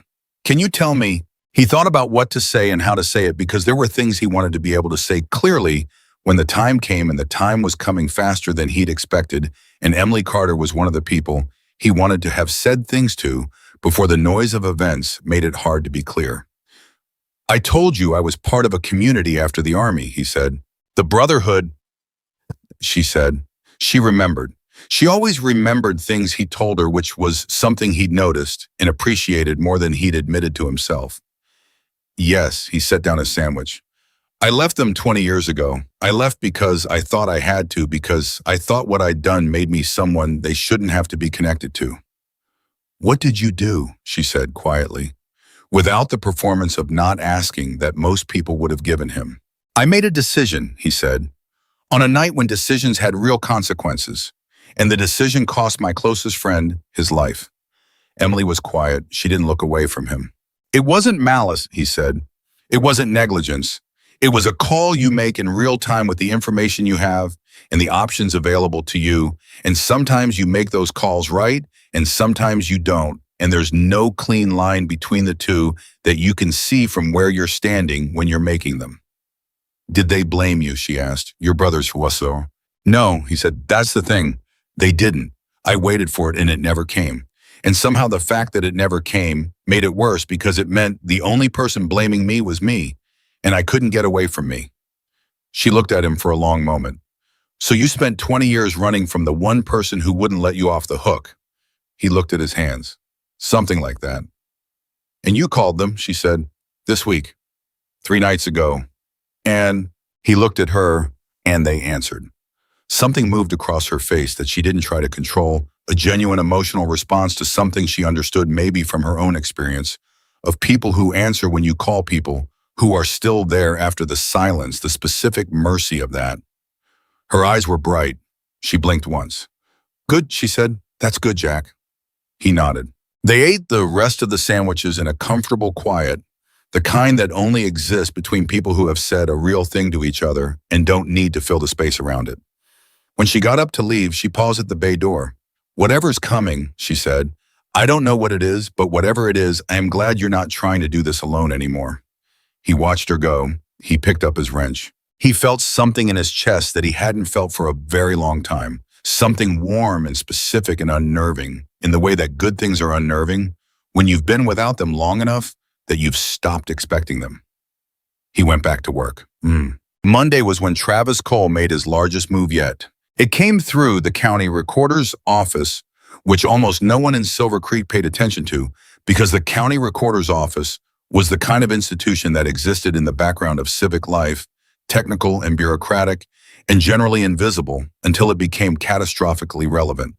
What Travis Cole had done, and Jack learned this through a call from Frank DeLuca at 7:30 Monday morning, was file an eminent domain petition on behalf of the county's Economic Development Authority, which Cole had spent 3 years quietly positioning himself to influence.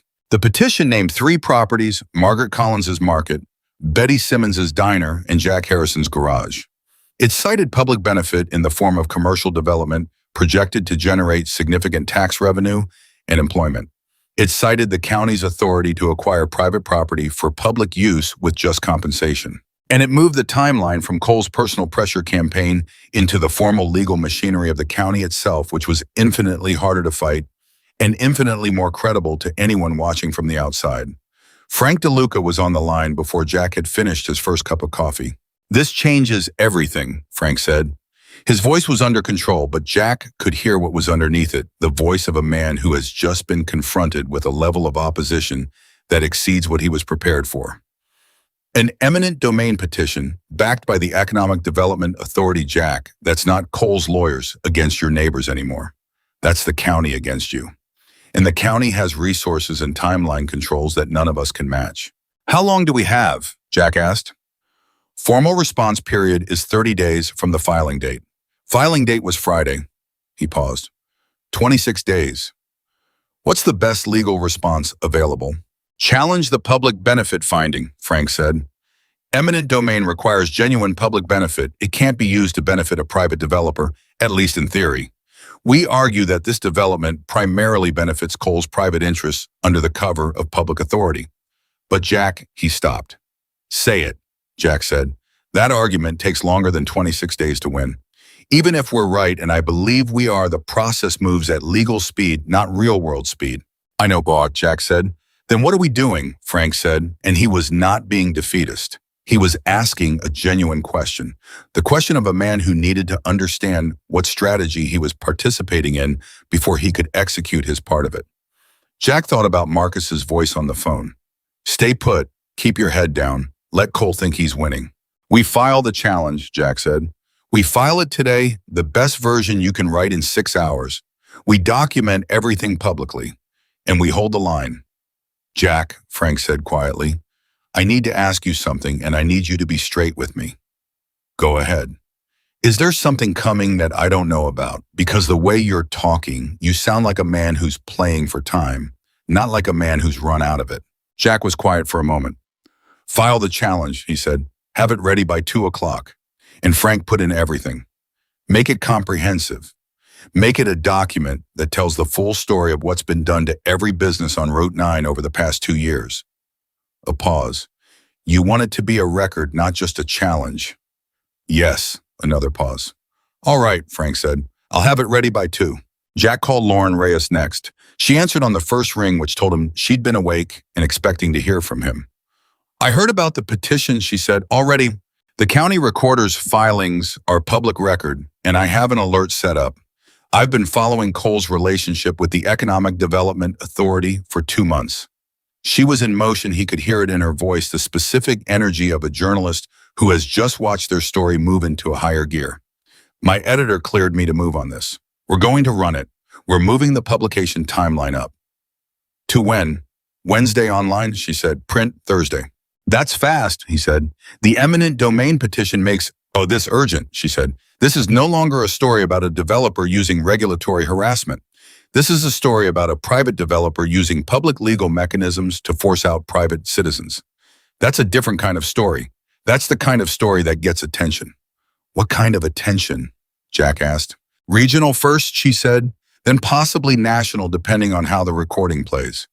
I sent the recording to our legal team last night. They flagged it the same way you did, potentially extortionate language even under the careful phrasing. She paused. Jack, I need to ask you something. What? You told me to come Tuesday instead of Thursday. You said things were going to move quickly. Is there something you know that I don't know? He looked out the bay door at Route 9. A truck went by. Morning traffic thin and ordinary. Silver Creek going about its Monday morning business without knowing that the ground under it was 3 days from something none of them had a frame of reference for. Come Tuesday morning, he said. Bring a photographer. A silence. Why a photographer, she said slowly. Because some things need to be seen, he said, not just read about. She exhaled. It wasn't quite a laugh. It was the sound of a journalist who has spent years working toward moments like this and now found herself standing at the edge of one, looking at the distance between where she was and where the story was going, and feeling the specific combination of excitement and responsibility that good journalists feel in those moments. I'll bring 2, she said. He spent Monday afternoon doing 3 things. He filed his portion of Frank's challenge as a supporting affidavit, a detailed chronological account of every interaction with Travis Cole and his agents, signed and dated and witnessed by Phil Courtney and Dave Renko, who sat in his garage while he wrote it and added their own signatures as witnesses to events they'd observed. He called Pete Harmon and told him Lauren Reyes would need the recording by Tuesday morning and asked if Pete was still willing. Pete said yes, his voice different and now firmer, less contained, like a man who had made a decision and felt better for having made it. And he called Margaret Collins and Betty Simmons. He told them both the same thing. Hold the line through Tuesday. Don't make any decisions. Don't respond to any pressure. Don't let anyone tell you the situation is hopeless. He didn't tell them why. He told them to trust him, and both women who had known him long enough to have a sense of what his word was worth said they would. Monday evening, he was in the garage working on a neighbor's riding mower when his phone buzzed. A text from a number he didn't recognize. 14 words leaving tomorrow morning. 2 days out. Tell me the roads into Silver Creek. Bring coffee. Jack read it twice. Then he understood what it was. It was Marcus Hayes' way of saying we're coming. He sat down on the stool. His hands were still on the mower parts in front of him. He looked at them, the mechanic's hands gray-knuckled and scarred and stained in the creases with 20 years of grease that no amount of washing ever fully removed. He thought about everything those hands had done, the whole long accounting of his life, everything before Silver Creek and everything after. He thought about the Foot Locker in the back room and the photograph inside it, and the 15 faces in the Nevada light. He picked up his phone and typed back I-70 West to exit 232, County Road 9 North. You'll see my sign. 3 seconds later. How many should I tell Betty to expect? He thought about Marcus's network, the reach of it, the way a call went out in that world and multiplied through channels that had no visible structure but worked with the organic efficiency of things built on actual loyalty rather than hierarchy. He started to type a number and stopped. He typed instead, however many come. He put his phone down. He finished the mower. He closed the garage. He stood outside in the dark for a moment and looked up at the sky, which was enormous out here, the way skies are enormous when there aren't enough lights to compete with them. The stars were very clear. The wind was cold coming off the mountain. He thought about Danny. He thought about Danny the way he always thought about him. Not the way Danny died, but the way he'd been alive, the full presence of him, the specific quality of having someone in your life who knows exactly who you are and doesn't flinch from any of it. I found my way back, Jack said to the dark. Took me long enough. The wind moved. He went inside. Tuesday morning came in cold and clear, the kind of morning that made the mountains look close enough to touch. Jack was in the garage by 6:30 an hour, ahead of his usual time, because he couldn't sleep after 4, and lying in bed was worse than being useful. He was drinking his first coffee when Lauren Reyes arrived at 8 with another journalist. He didn't know the photographer, a quiet man in his 30s named Marco, who moved through the garage with the practiced invisibility of someone whose job was to witness rather than participate. Lauren shook Jack's hand. She looked alert and settled the way people look when they've slept well, because they were excited rather than anxious. Pete Harmon is meeting us at 9, she said. Then I need to go through your full documentation file again. My editor wants me to verify every claim before we publish. I know, Jack said. It's all ready. The challenge Frank filed yesterday, I've already read it. It's strong. The public benefit argument is solid. She paused. Jack, has anything changed since we spoke yesterday? He looked at her. Things are in motion, he said. She studied his face. What does that mean exactly? He thought about how to say it. He thought about what this town had looked like for the past month.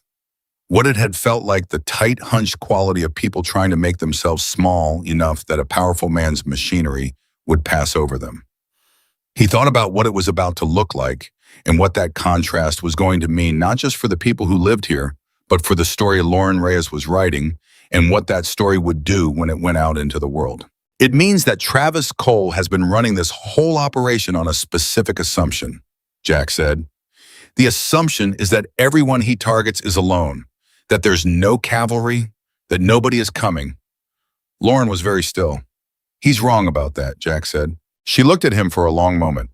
Marco was behind her and had raised his camera slightly, not pointing it at anything yet, just holding it in that readied way photographers hold cameras when they sense that something is about to happen. How wrong? Lauren asked quietly. Jack looked out the bay door at Route 9, at the faded sign above his door, at the mountain behind the town, steady and permanent and older than anything that had ever been built in its shadow. He picked up his coffee. You brought a photographer, he said. Good. Tell him to be ready Wednesday morning. Why Wednesday? He looked at her. He thought about the text on his phone. He thought about I-70 West and county roads and the sound of engines multiplying through morning mountain air. Because Wednesday morning, Jack said, Silver Creek is going to wake up to something it's never heard before. He didn't say more than that. But Lauren Reyes looked at his face and wrote something in her notebook, and Marco lowered his camera and checked his lens, and somewhere west of Silver Creek on roads that ran through mountain passes and high desert and the long open miles of American highway, a sound was building that the town could not yet hear. It was the sound of brotherhood. It was the sound of what happens when a man who spent 20 years believing he was alone finds out he was wrong. And it was getting closer. Tuesday night, Jack didn't sleep. He didn't try particularly hard. He lay on his bed and looked at the ceiling and listened to the mountain wind and ran through everything in his head the way he'd always run through things before operations that mattered. Not with anxiety, not with the churning, useless repetition of worry, but with the clean, methodical attention of someone checking instruments before a flight. What was in place? What was not yet in place? What could go wrong and what the response would be if it did? Lauren Reyes had spent Tuesday in Silver Creek doing what good journalists do when they have a story and a deadline and a full tank of fuel. She moved fast, and she talked to everyone, and she wrote while she moved. She'd sat with Pete Harmon for 2 hours and listened to the recording 3 times, and her face had gone very still the second time, which was the face of someone who has heard enough to know that what they're holding is real. She talked to Margaret Collins and Betty Simmons and Frank DeLuca and Deputy Ray Tolliver, who had agreed to speak on background, meaning his words could be used but not his name, and who had told her things about the county's relationship with Coal's Development Authority that she hadn't known before, and that filled in gaps in her documentation that she'd been trying to close for 4 months. By Tuesday evening, Lauren had called her editor twice. After the second call, she came back to Jack's garage with the specific expression of someone who has just been given more runway than they expected. "We're pushing Wednesday online to Thursday morning," she told him. "My editor wants more time to verify the recording legally before we publish anything about it. But the main story, Coal's pattern, the eminent domain petition, the documented harassment that runs Thursday with everything we have." "Thursday," Jack said. "I know the timing is tight with the petition clock," she said, "but the recording is the piece that could actually trigger a legal investigation. If we publish it without proper verification and it gets challenged, it damages everything else." "My editor is right." Jack nodded. He wasn't unhappy about Thursday. He was thinking about Wednesday morning and what Lauren and her photographer were going to see when they got up, and how that was going to fit into what she was writing, and how the story of Silver Creek was about to become considerably larger than a county-level development dispute. "One more thing," Lauren said. She was watching him carefully. "I asked around town today. A few people mentioned seeing you differently since last week. The way you handled the situation outside Margaret's Market, the way you talk, the way people feel around you." She paused. "Ray Tolliver told me off the record that whatever your background is, you're not an ordinary mechanic." "I'm exactly an ordinary mechanic," Jack said. "I have been for 20 years. And before that," he looked at her. They'd already had this conversation. He'd told her what he was willing to tell her. "Before that is not the story you're writing," he said. "It might become part of it," she said quietly, "depending on what happens Wednesday." He held her gaze. "Then we'll deal with it Wednesday." She left at 9. Marco, the photographer, had set up at the diner. Betty had offered him the back booth, and he'd accepted because a man with 2 camera bags and a need to be in a town at 6 in the morning, when he didn't know exactly what he was documenting, needed somewhere warm to wait. That was also central. Jack sat at his wooden table with his cold coffee and thought about Marcus. Marcus Hayes was 63 years old. He had been writing since he was 19. He had led the chapter for 11 years with the specific combination of authority and fairness that was the hardest kind of leadership to maintain, the kind that required you to be hard, when hardness was what the situation required, and human when humanity was what your people needed, and to know which was which in real time without the luxury of reflection. Jack had known him for 30 years. He trusted him more completely than he had ever trusted an institution or a system or any arrangement of rules and authority, because Marcus had been tested in ways that institutions were never tested, and he had come through those tests without losing the thing that made him worth following. The text on Jack's phone from the night before had said 2 days out.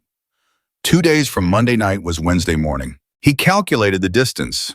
The drive from where Marcus's chapter was headquartered took roughly 16 hours of road time, 16 hours from Tuesday morning, which put the arrival somewhere in the pre-dawn dark of Wednesday if they rode through the night, which they would, because that was how these things went, because men who had ridden together for decades understood that distance was not an obstacle, it was just time. But Marcus had said, however many come, which meant Marcus had made calls, and Jack didn't know how many calls Marcus had made, or how far those calls had traveled, or what the answer had looked like when it came back. He sat with that uncertainty and found somewhat to his surprise that it felt like comfort rather than anxiety, because whatever number came, that number was more than one, and one was all he'd had for 20 years. He was in the garage by 5:30 Wednesday morning. He made the garage coffee, the battered old percolator he'd owned for 15 years, the one that made coffee thick enough to stand a spoon, in which he preferred to anything that had been designed to be convenient.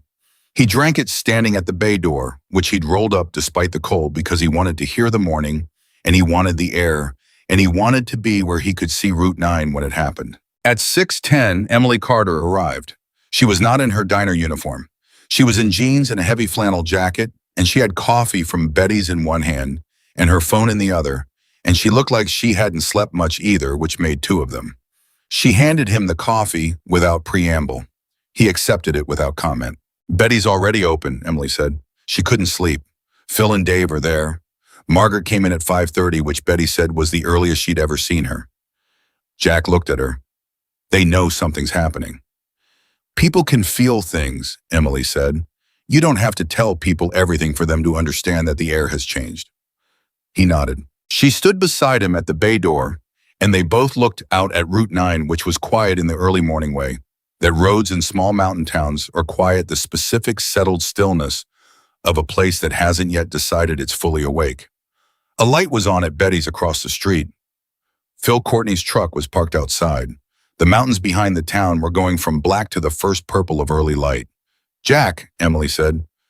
Yeah, whatever is coming. She stopped. Started again. I know you've been carrying a lot of things for a long time, and I know you didn't ask us any of this, call the petition, all of it. She paused. But I think this was always going to be the thing that brought you back to yourself. Does that make sense? He looked at her. It makes sense, he said. She nodded once. She wrapped her hands around her own coffee and looked back at Route 9, and they stood there together in the early quiet and waited. At 6:47, they heard it.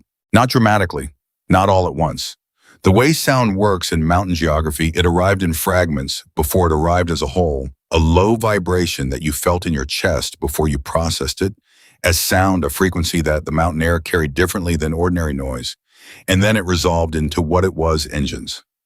Multiple engines, moving at highway speed on the approach to Silver Creek, from the west, from the direction of I-70, from the direction of every road that led from the wider world into this small mountain town. Emily went still.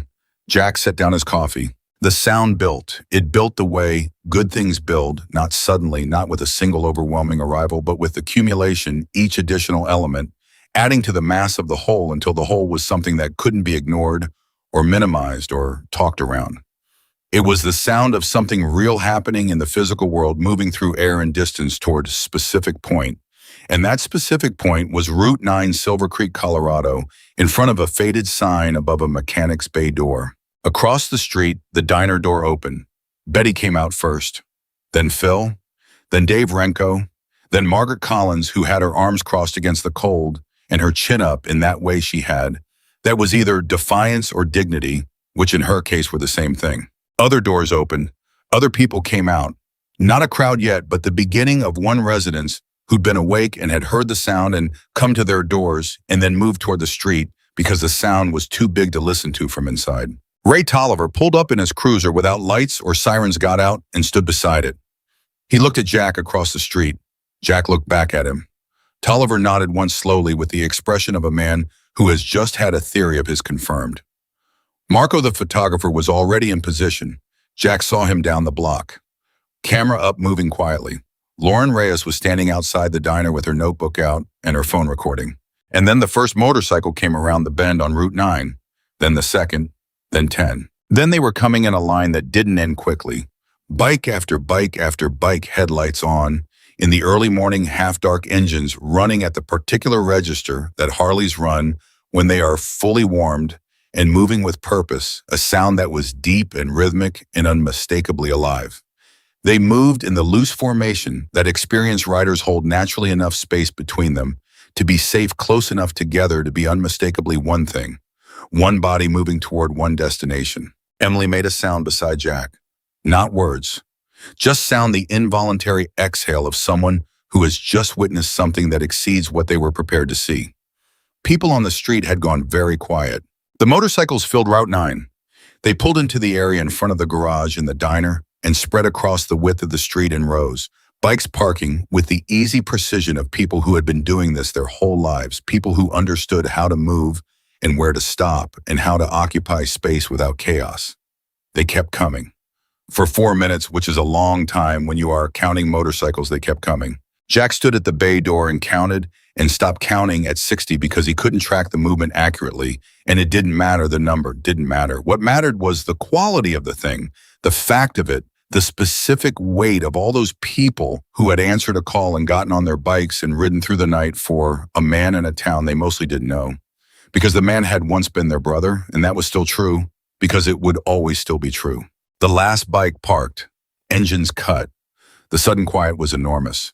And into that quiet from the front of the column, one man walked. Marcus Hayes was 63 and looked it in the best possible way, the way that happens when the years have added substance rather than subtracting it when experience has settled into a person and made them more themselves rather than less. He had a gray beard that he'd grown since Jack had last seen him, and the same eyes Jack had been looking at in a photograph for 20 years, dark and direct and absolutely present. He wore his jacket the way he'd always worn it, like it belonged to his body, not like he was wearing it.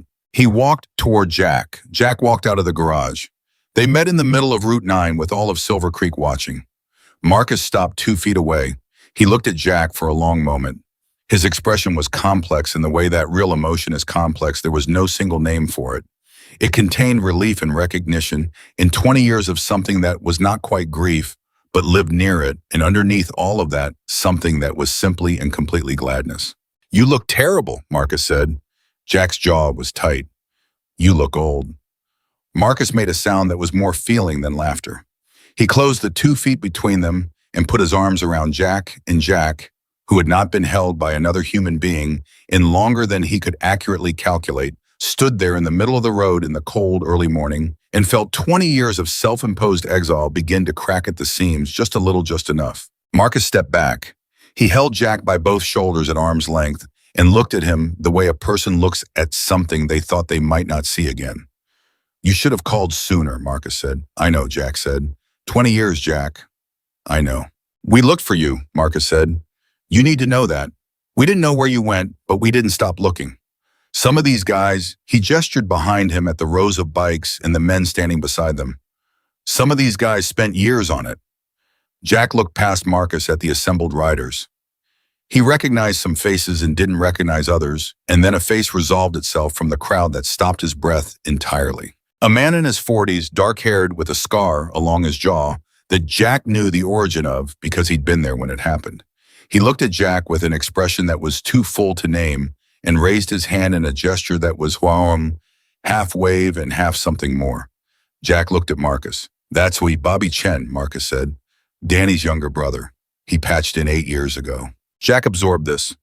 Bobby Chen, Danny's brother, the little brother Jack had met twice a kid, then 13 or 14, who had looked at the chapter the way children look at things they don't quite have words for but understand are important. "He came," Jack said. "He was the first one to respond when I put the word out," Marcus said. "He said," and I'm quoting him, he said, "Jack Harrison is the reason I knew what Brotherhood looked like. Tell me when we leave." Something happened in Jack's face that he couldn't stop. He pressed his lips together and looked at the mountains for a moment, and when he looked back, he was composed, but only just. "Take me to him," Jack said. Marcus turned and led him through the rows of bikes and riders. Men nodded as Jack passed. Some put hands on his shoulder briefly, not stopping him, just acknowledging him, the specific physical language of people who communicate through presence rather than words. Jack moved through all of it and arrived in front of Bobby Chen and stopped. Bobby was looking at him with the particular directness of someone who has rehearsed this moment and decided that the rehearsal was inadequate and they would simply have to be in it without preparation. "Bobby," Jack said. "Jack," Bobby said. His voice was steady. "I've wanted to talk to you for a long time." "I know," Jack said. "I'm sorry I wasn't." "Don't," Bobby said, firmly, not angry. "Don't apologize for my brother. Danny made his choices and he would have made the same ones again, and he would be the first person to tell you that." He paused. "He talked about you all the time. You know that he said you were the most honorable man he'd ever ridden with." Jack couldn't speak for a moment. "He didn't blame you," Bobby said. "He wouldn't have. And if you spent 20 years thinking he would, then you wasted 20 years on a lie." He held Jack's gaze. "I'm not saying that to hurt you. I'm saying it because it's true, and someone should have found you and said it 10 years ago." Jack nodded. His voice when it came was not entirely steady. "Thank you." Bobby nodded. He extended his hand and Jack took it, and they held it for a moment. Not a handshake. Something between a handshake and something else. Something that didn't have a simple name, but that everyone watching understood. Marcus put his hand on Jack's shoulder. Now, he said the way he'd always said now when it was time to move from feeling to action. Tell me about this man who thinks he can take your garage.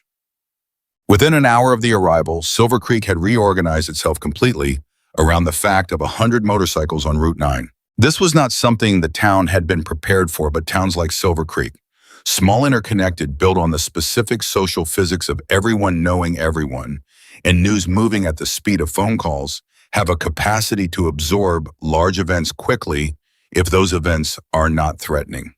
And these men were not threatening.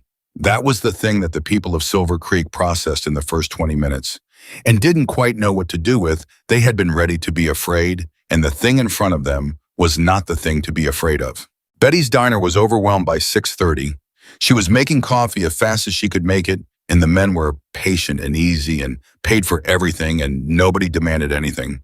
And Betty moved through her own kitchen with an expression that started as shell-shocked and moved steadily towards something that looked like joy, the specific joy of a woman who has been fighting alone and just felt the weight redistribute. Phil Courtney shook hands with approximately 40 men and had the time of his life doing it. Dave Renko found 3 riders who were also contractors and spent an hour talking shop in the parking lot with the animation of someone who has found his people in an unexpected location. Margaret Collins walked up to Marcus Hayes at 7:15 and said, "Are you the one in charge?" Marcus looked at her. "Depends on the situation." "Jack says you're Marcus," she said. "He says you're an honorable man." "Jack's generous," Marcus said. "He's not generous," Margaret said. "He's precise. In 20 years, I've never heard him say something he didn't mean." She looked at Marcus steadily. "These are your people." "Yes, ma'am," Marcus said. "Then I want to thank you," she said, "for answering." Marcus looked at her for a moment with an expression that was softer than his face usually allowed. "Jack Harrison stood for people his whole life," he said. "It's past time someone stood for him." Margaret reached up and patted his arm in the specific way of women of a certain generation who have outlived enough to know that gestures of warmth are never wasted. Then she went to help Betty with coffee. Deputy Ray Tolliver was the one element of the morning that could have gone badly and didn't. He approached Marcus at 7:30 with the careful formality of a law enforcement officer who is trying to determine whether the situation he is looking at is inside or outside his authority to manage. He introduced himself. Marcus introduced himself. They shook hands. "I need to ask the obvious question," Tolliver said. "You want to know if there's going to be trouble," Marcus said. "I want to know what the intent is," Tolliver said. "The intent," Marcus said, "is to stand with our brother and the people of this community for as long as standing is useful. Legally, peacefully, and visibly." He held Tolliver's gaze. "We're not here to start anything. We're here because something was already started by someone with a lot of resources and not a lot of ethics against people who didn't have enough backup." Tolliver was quiet for a moment. He looked at the rows of bikes. He looked at the men talking with Phil Courtney and Dave Renko and the residents who had slowly been gathering along the sidewalk.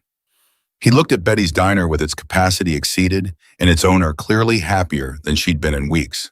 "I've been building a file on Travis Cole," Tolliver said quietly. 18 months of documentation. I haven't been able to move on it because every time I've tried to take it up the chain, I hit a wall. My captain is on good terms with Commissioner Harding's office." He paused. "If someone with appropriate standing were to request that file and use it in conjunction with the other documentation that's already in the public record, like say a legal challenge filed with the county recorder's office on Monday, that might constitute a more complete picture than either piece represents alone." Marcus looked at him for a long moment. Then he turned and called over his shoulder, "Jack!" Jack came over from where he'd been talking with Bobby Chen. Tolliver looked at him with the expression of a man who has spent months trying to figure something out and has just found the piece that makes everything else make sense. "Your file," Jack said. "All of it." "All of it," Tolliver confirmed. "But I need it to go somewhere it can actually be used, somewhere outside my chain of command." "Lauren Reyes," Jack said. Tolliver looked at him. "The journalist. She's been documenting Cole's activities in 6 communities for 4 months," Jack said. "She has a recording from a former property owner that may constitute criminal evidence. She's publishing Thursday. Your file would complete the picture." Tolliver was quiet for a moment. He was doing the calculation that everyone in this situation had done the cost of stepping forward against the cost of staying quiet, and Jack could see the outcome of it in his face before he spoke. "I'll make a copy," Tolliver said. "Have her come to the station at noon." He went back to his cruiser. Jack watched him go and felt something that was not quite satisfaction, but was in the same family, the feeling of pieces moving into alignment of a situation that had seemed designed to scatter everything into incoherence, gradually assembling into something with structure. He found Lauren Reyes at the edge of the gathering, notebook in one hand, phone recording in the other, watching everything with the focused attention of someone who has walked into the middle of a story that is considerably larger than the one she started writing. "Jack," she said when she saw him. Her voice had a quality it hadn't had before, not awe exactly, but something adjacent. "There are 100 motorcycles on Route 9. "About that," he agreed. "This is your Brotherhood," she said. It wasn't a question. "Yes," she looked at him. "You called them for this." "I asked for help," he said. "They answered." She was writing while he talked, which he'd gotten used to. "Jack, I need to understand something for the story. These men, they came from multiple states." "As far as I know," he said, "I don't have a full picture yet. Marcus Hayes, the man you met in the road, he's the chapter president." "Yes." "And the other chapters, they came because of their relationship to you." Jack thought a bunch of them. "They came because Marcus asked," he said. "Marcus asked because of me. But the relationship these men have with each other is bigger than any one person. He stopped looking for the right words, the words that were true rather than just accurate.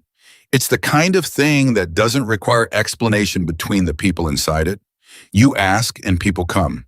Not because they owe you something, because that's what the thing is." Lauren wrote that down, then she looked up.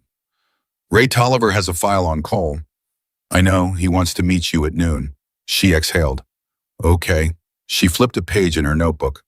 "Okay, this story just became something different." "It's been something different for a while," he said. "You're just seeing the whole shape of it now."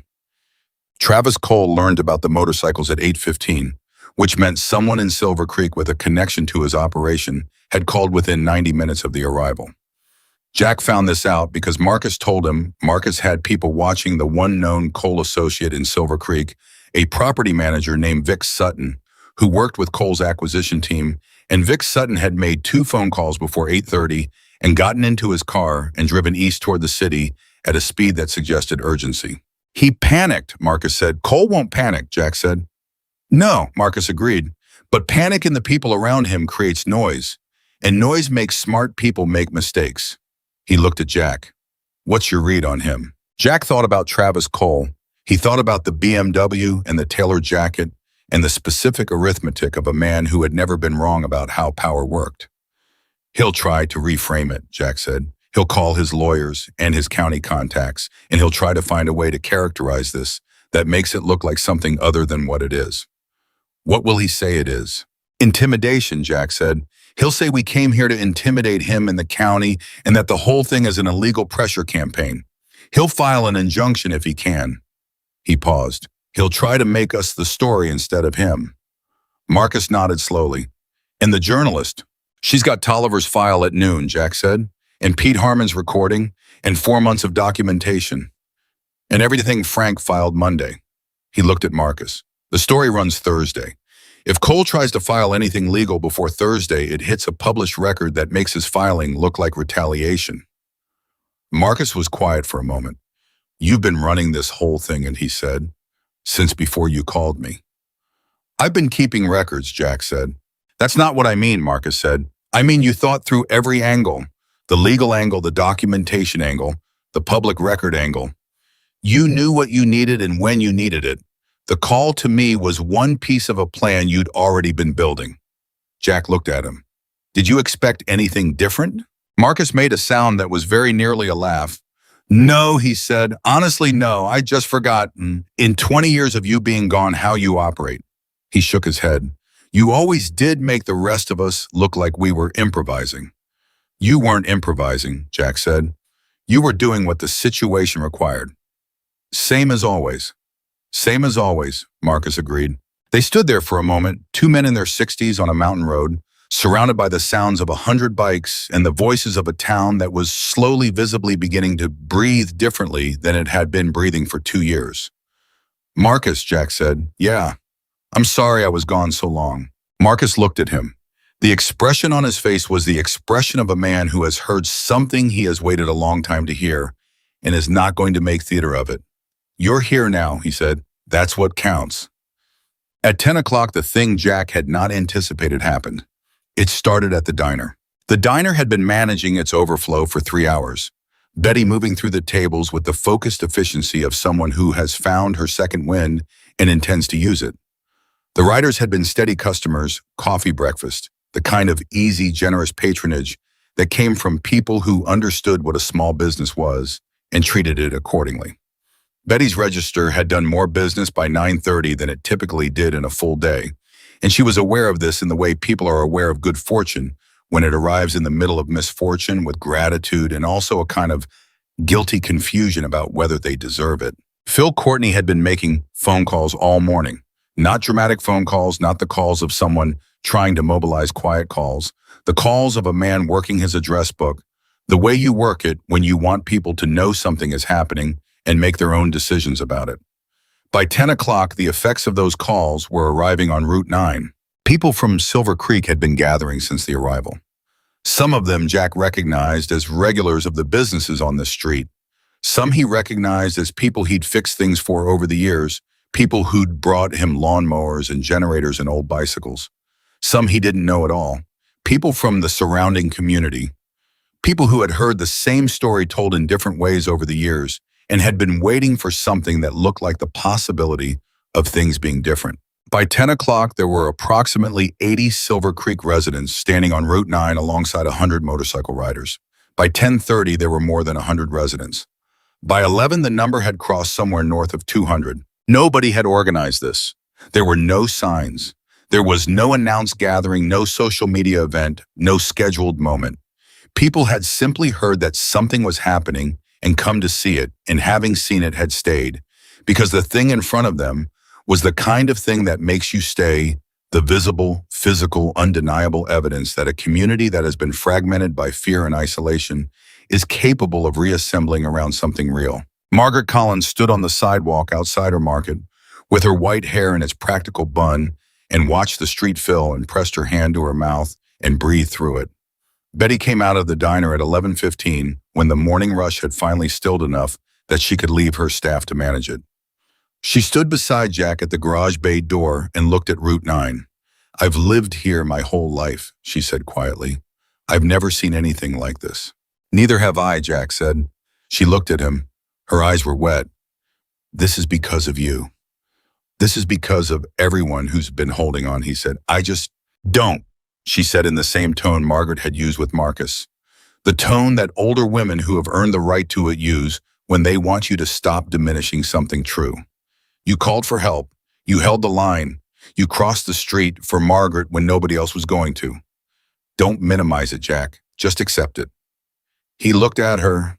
He nodded. She put her arm through his, a small gesture, the kind of easy physical warmth that was natural to her and had never been natural to him, and which he received now without flinching, which was itself a change. They stood there together and looked at the street.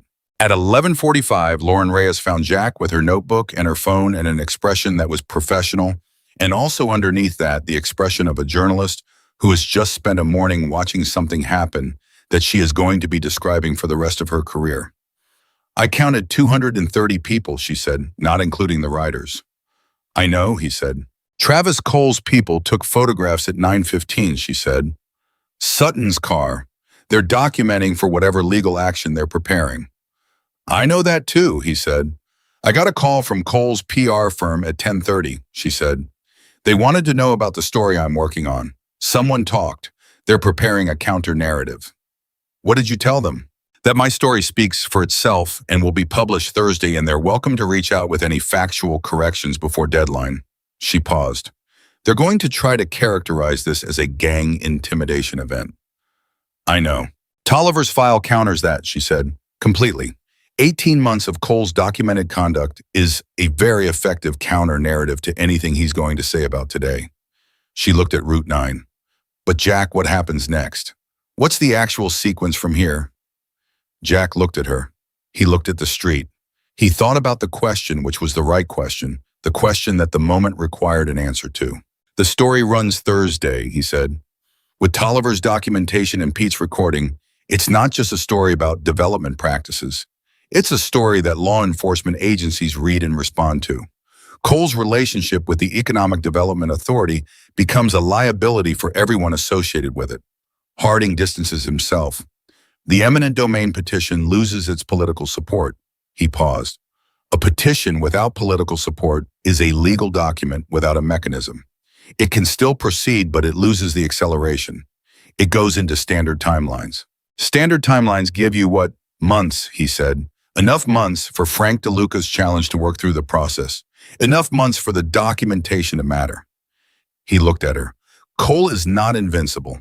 He's powerful within a specific context, a context where the channels that could stop him are the same channels he controls. You change the context, you change what's possible. She was writing. And the writers. What happens to them? Jack looked at Marcus across the street, standing with Bobby Chen and 6 other men, all of them easy in their own skin, in the way of people who are exactly where they're supposed to be. They stay as long as they're needed, he said, and they go when the situation doesn't require them anymore.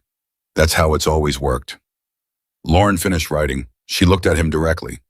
Off the record, what does this feel like after 20 years of being alone standing here right now? He was quiet for a long moment. He looked at Marcus. He looked at Bobby Chen. He looked at Betty beside him with her arm through his, and Margaret Collins with her hand at her mouth, and Ray Tolliver standing by his cruiser with the expression of a man who has found someone to run the same direction with, and Phil Courtney shaking hands with anyone who would shake hands, and Emily Carter coming down the sidewalk from the direction of the diner with 2 coffees, and her eyes finding him immediately in the crowd, the way eyes find things they've been looking for before the person doing the looking has consciously decided they were looking. He thought about the Foot Locker in the photograph. He thought about the Nevada light and the 15 faces and the specific feeling of standing somewhere that is exactly right, surrounded by people who know exactly who you are and choose to be there anyway. He thought about 20 years. Like I wasted a lot of time, he said. And like it doesn't matter because I'm here now. Lauren Reyes wrote it down. Emily arrived with the coffees and gave him one and stood beside him on his other side so that he had Betty on his left and Emily on his right, and the 3 of them looked at Route 9 at the town that had come out into the street, at 100 riders and 200 residents, and one man who had spent 20 years believing he was alone and had finally, in the most public and undeniable way possible, been proven wrong. Across the street, Marcus Hayes caught Jack's eye. He didn't say anything. He just nodded once, the kind of nod that means this is what it looks like. This is the thing that was always true. This is what was waiting for you while you were gone. Jack nodded back. And Route 9 in Silver Creek, Colorado on a Wednesday morning in late October held 230 people and 100 riders and 20 years of distance finally closing, and the sound of all of it, the voices and the engines and the mountain wind and the particular ambient frequency of a community remembering what it was the most complex and honest and human sound that Jack Harrison had heard in longer than he could calculate. He drank his coffee. He stayed. Lauren Reyes' story ran Thursday morning at 6 a.m. online. By 7, it had been shared 400 times. By 9, it had crossed 1,000. By noon, the Colorado Mountain Independence website had received more traffic in a single morning than it had received in any previous full month of its existence, and Lauren's editor had called her twice once to tell her that 3 regional outlets had already requested permission to republish, and once to tell her that a producer from a Denver television station had called asking for contact information, which the editor had declined to provide, and instead given Lauren's number directly, which was how things were supposed to work. Jack found out about the numbers from Emily, who found out from Lauren, who texted her at 7:15 while Jack was in the garage and Emily was at the diner. And the 2 of them had developed over the course of the week the kind of informal communication network that forms naturally between people who are involved in the same thing and trust each other enough not to perform distance. Emily crossed the street at 7:30 with his coffee and her phone showing him the article and the share count at the top of the screen, and he read the number and handed her phone back and said, Good in the tone he used when something was exactly what it needed to be. Good, she said. It needs to be seen, he said. That was always the point. He went back to the brake caliper he was inspecting because there was a 1994 pickup truck that belonged to a woman named Susan Park who needed her brakes working correctly, regardless of what Travis Cole's lawyers were doing that morning. And Jack had never believed that the importance of the thing in front of you diminished because the larger situation was also important. Both things were real. Both things required attention. Emily stood at the bay door and watched him work. Travis Cole's PR firm issued a statement at 6:30, she said. I saw it on the Mountain Independence site. They called the writers a gang intimidation campaign and said Cole was exploring legal options. Of course they did, Jack said, not looking up. Lauren has a response section in the article, Emily said. She includes Tolliver's documentation and Pete's recording and her own sourcing from 6 communities. The statement looks thin against all of that. It is thin, Jack said. It was always going to be thin. That's why documentation matters. Emily was quiet for a moment. Are you nervous? He set down the caliper and looked at her. About what?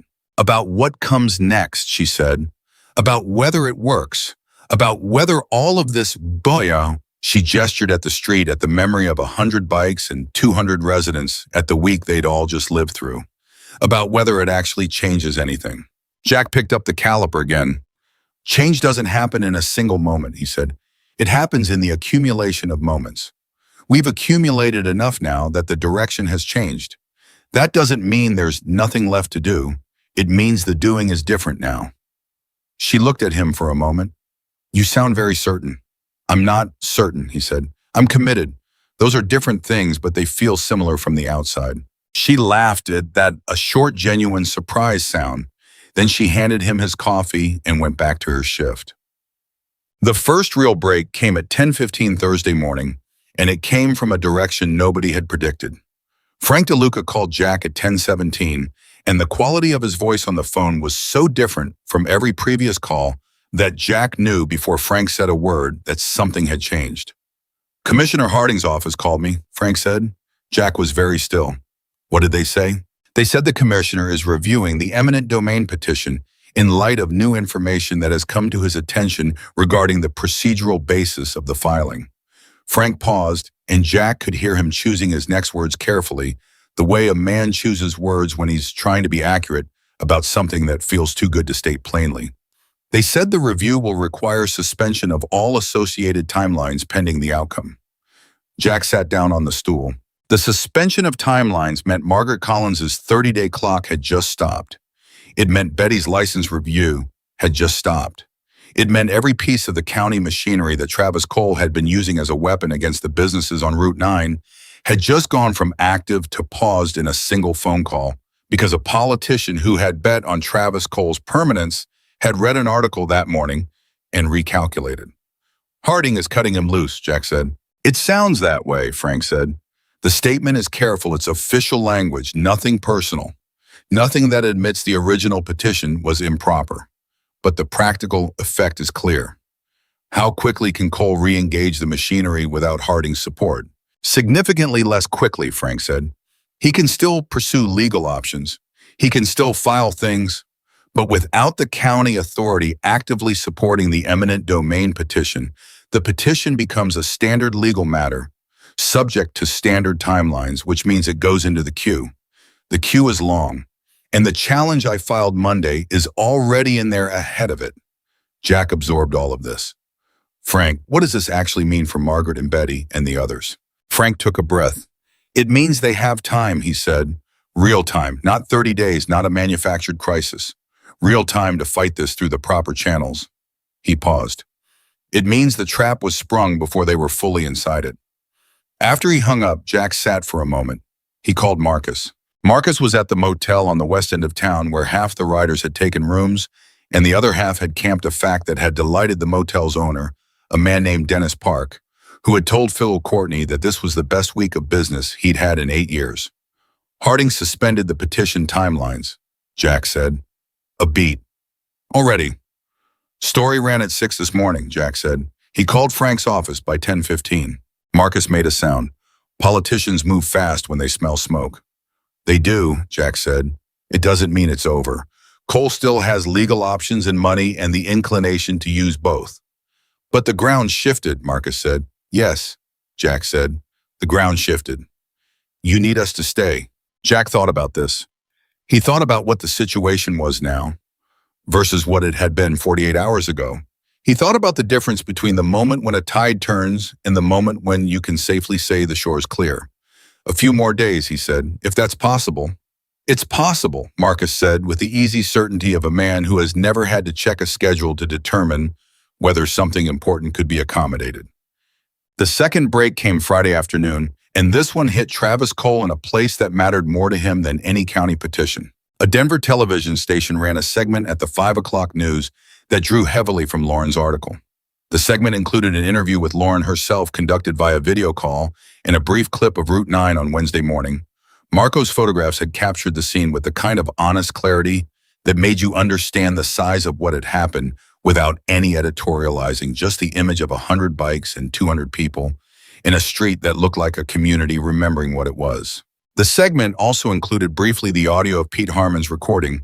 The audio ran for 14 seconds. The station's legal team had cleared it. In 14 seconds, anyone listening heard a man identifying himself as a representative of Cole Development, making statements about what the county would do to Pete Harmon's property value if Pete didn't cooperate, and the statements were, even in 14 seconds of careful listening, unmistakably coercive. By Friday evening, two things had happened as a result. The first was that the Colorado Attorney General's office issued a statement saying they were aware of the reporting and were reviewing the materials cited in the story to determine whether a formal investigation was warranted. The statement was cautious, exactly the language of a body that doesn't want to prejudge, while also not wanting to appear to be ignoring something it clearly could not afford to ignore. But it was a statement. It was on record. The second thing was that Cole's lead partner in the Route 9 development project, a Denver-based real estate investment firm called Summit Capital, which had committed significant financing to the commercial quarter plan, issued its own statement saying it was conducting an internal review of its relationship with Cole Development and had temporarily paused all activities related to the Silver Creek project pending the outcome of that review. When Marcus told Jack about the Summit Capital statement, his voice carried the specific satisfaction of a man who has seen a complex situation produce the result that the complexity was always pointing toward. Without the financing, the project doesn't exist, Marcus said. The project still exists on paper, Jack said. Cole will find other financing if he needs to. Will he? Jack thought about Travis Cole. He thought about the man who had walked into his garage with tailored clothes and a BMW and the absolute conviction that his arithmetic was the only arithmetic that mattered. He thought about what that man looked like now in the 48 hours since Lauren's story ran the statement from his PR firm that looked thin, the county commissioner who had suspended timelines without a call, the investment partner that had paused activities, the attorney general's office that was reviewing materials. He thought about arithmetic. He's calculating right now, Jack said. He's running the numbers on what this cost him against what Silver Creek was ever going to be worth. He's weighing the legal exposure against the projected return. He paused. Travis Cole is a businessman, and the business case for Silver Creek just became significantly more complicated than it was a week ago. You think he walks, Marcus said.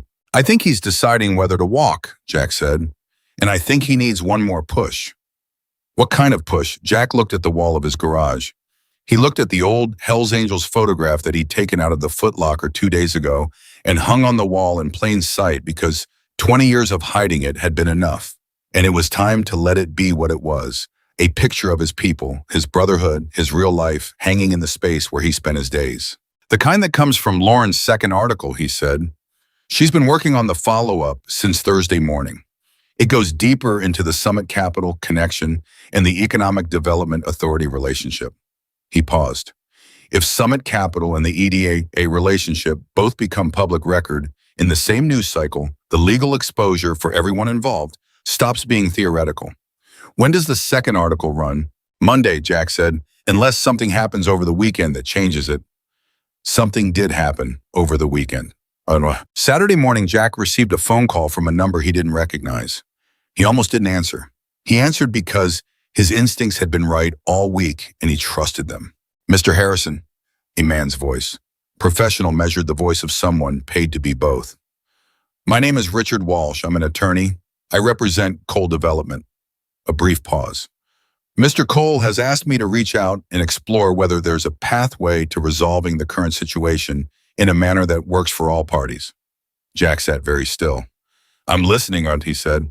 Mr. Cole is prepared to withdraw the eminent domain petition, Walsh said.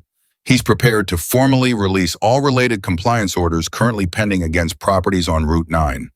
He's prepared to make direct restitution payments to the affected business owners for documented losses incurred during the process. Another pause more careful than the first. In exchange, Mr. Cole would ask for a mutual resolution, specifically that the affected parties agree not to pursue additional civil litigation, and that there be no further cooperation with regulatory and investigations beyond what has already been provided. Jack absorbed this. He made no sound. Mr. Harrison, Walsh said when the silence had extended past comfortable, I want to be direct with you. Mr. Cole understands that the situation has evolved significantly this week. He's a practical man. He believes a clean resolution serves everyone's interests more than a prolonged legal process. Does he? Jack said. He does, Walsh said. The offer I'm describing is substantial. The restitution alone would be significant for small business owners in the position your neighbors are in. Mr. Walsh, Jack said, I need to be clear about something. Of course, I'm not the person you need to make this offer to. I'm a mechanic. My neighbors are the people whose businesses were targeted. I'll relay the offer to the men and their attorney, and Frank DeLuca will be in contact with your office.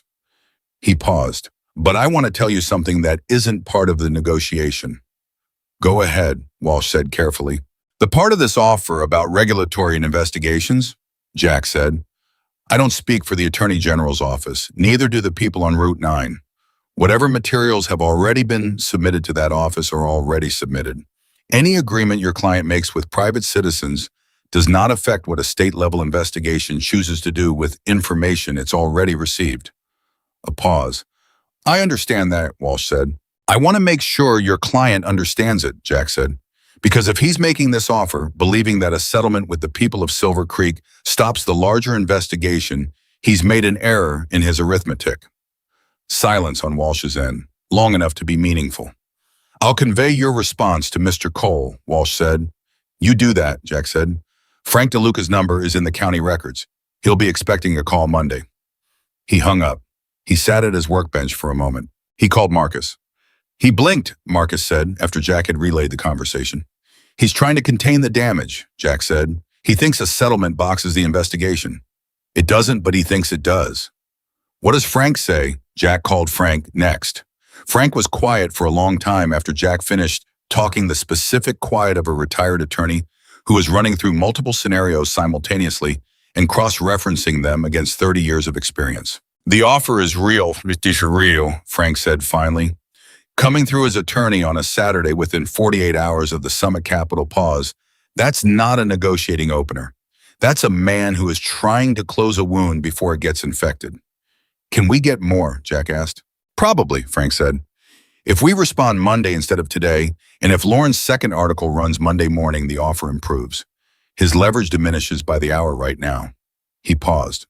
But Jack, I need to ask the people this actually affects. Margaret and Betty and the others. This is their lives, not mine. A settlement that gives them real restitution and releases all the regulatory pressure. Some of them may want that over a prolonged fight. I know, Jack said. I'll talk to them.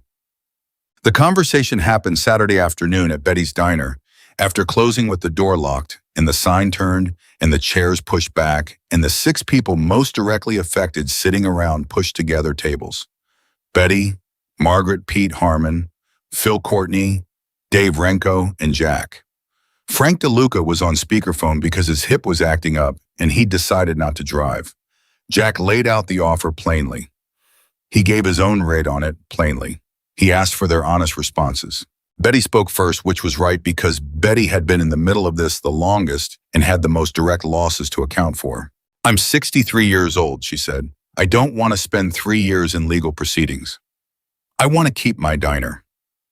I want to know that what happened to me has a name and a consequence and is documented clearly enough that it can't be erased. She paused. If the Attorney General investigates regardless of what we agree to, then my concern about a settlement isn't about protecting Cole. It's about getting something real for what we went through. Restitution is real, Frank said over the phone. For businesses that lost documented revenue during this period, we're talking about a meaningful number. How meaningful? Margaret asked. Frank gave her a range. The number was large enough that Margaret pressed her lips together and looked at the table for a moment. Pete Harmon said, I already sold. Whatever restitution means for me, it's different. But I submitted the recording. That's already with the Attorney General. Whatever they do with it, they do. Phil and Dave were practical about it. They said what they always said, which was that they'd support whatever the directly affected people decided. Then everyone looked at Jack. It's not my decision, he said. It's partially your decision, Betty said firmly. You're the one who held the line. You're the one who made the call that brought everyone here. You have a stake in this. Jack looked around the table. He thought about what each of these people had been through and what they had left and what they needed. He thought about what the larger investigation was likely to produce, regardless of a private settlement. He thought about what winning looked like. Take the settlement, he said. Get Frank to negotiate the best possible number and make sure every term is in writing and fully enforceable. Don't release anything about regulatory cooperation because that's not yours to release. He looked at Betty. And make it a public settlement. Don't let it be sealed. The terms should be on record. Why public? Margaret asked. Because a public settlement is its own documentation, Jack said. It's Travis Cole, through his attorney, formally acknowledging that these businesses existed and were affected and are owed something. You can't publicly compensate someone for harm and simultaneously argue the harm never happened. A public settlement is an admission, even when it doesn't use that word. Frank's voice came over the phone. That's a sound legal position. I'll push for public terms. Betty looked at Jack for a long moment. All right, she said. Frank, call them Monday. First thing, Frank said. They stayed at Betty's for another hour after that, not talking about legal strategy, not talking about the situation. Just being in the same room together, the way people are after something hard and real, has been survived with the specific ease of people who no longer have to pretend in each other's company that things are fine when they're not. They ate sandwiches Betty had made because Betty always responded to large feelings with food, which was one of the things Jack had always admired about her, the way she translated care into the most practical possible form. Margaret sat next to Jack and told him a story about her husband that he'd never heard before, a story from early in their marriage when they'd been broke and scared, and the market had been a dream they weren't sure they were allowed to have. Pete Harmon talked about Linda. Betty talked about the diner in 1987, the first week, the terror and the joy of the first week. Jack listened to all of it. He listened the way he'd always listened when he let himself completely without the portion of his attention he usually kept separate and armored. He listened with all of it, and the evening was warm. Monday morning, Lauren Rhea's second article ran. It was longer than the first.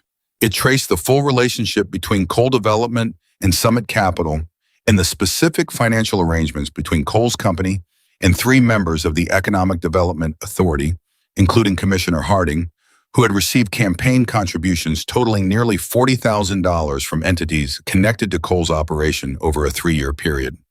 It included on-the-record statements from 2 former employees of Cole Development who had not spoken in any previous reporting and who described internal communications about the Route 9 acquisition strategy in terms that were explicit about the intent to use regulatory pressure as a negotiating tool. At 9:15 Monday morning, the Colorado Attorney General's office issued a second statement, substantially less cautious than the first, announcing a formal investigation into Cole Development's practices related to property acquisition activities in multiple Colorado counties, and specifically naming the Route 9 corridor in Silver Creek as one of the matters under review. Frank DeLuca called Travis Cole's attorney at 10 o'clock. By noon, the negotiation was already 3 rounds deep and moving faster than any settlement negotiation Frank had participated in during 30 years of practice, which told him everything he needed to know about the quality of Travis Cole's current legal position. By 4 o'clock Monday afternoon, there was a term sheet. By Wednesday, the settlement agreement was drafted and reviewed and signed. The terms were public. Jack read them at his workbench, with his coffee going cold beside him. The restitution numbers for Betty and Margaret and the others were real numbers, that would allow them to repair what had been damaged and absorb what had been lost without the prolonged recovery that financial harm to small businesses usually required. The eminent domain petition was formally withdrawn with prejudice, meaning it could not be refiled in its current form.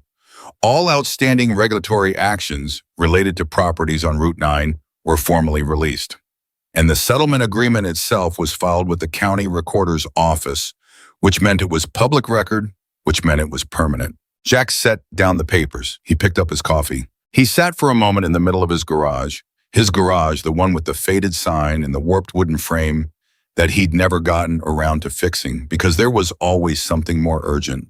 His garage that Travis Cole had looked at with the measuring eyes of a man who'd already decided it was his, the garage that had been threatened and vandalized and legally targeted and survived all of it, and he felt something settle in his chest with a finality that was different from any previous settling. Not the temporary relief of a crisis paused, the permanent, irreversible settling of a thing that was over. Marcus and the riders had been staying through the week, the motel and the campsite, and Betty's morning rush becoming the temporary normal of Silver Creek's autumn, and by Wednesday the town had so thoroughly absorbed their presence that the sight of bikes on Route 9 no longer caused anyone to stop and look. It was just the street this week in this place with these people in it, which was exactly how Marcus had always said community was supposed to work, not a performance of welcome, but the actual extension of ordinary life to include people who had earned their place in it. On Wednesday evening, Jack walked over to where Marcus was sitting outside the motel with Bobby Chen and two other riders, all of them with coffee the night, coming down off the mountain with the first real bite of November in it. He sat down beside Marcus.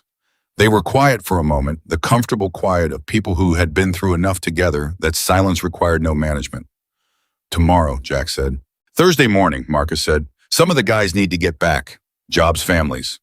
He looked at Jack, sidelong. Bobby's staying another few days.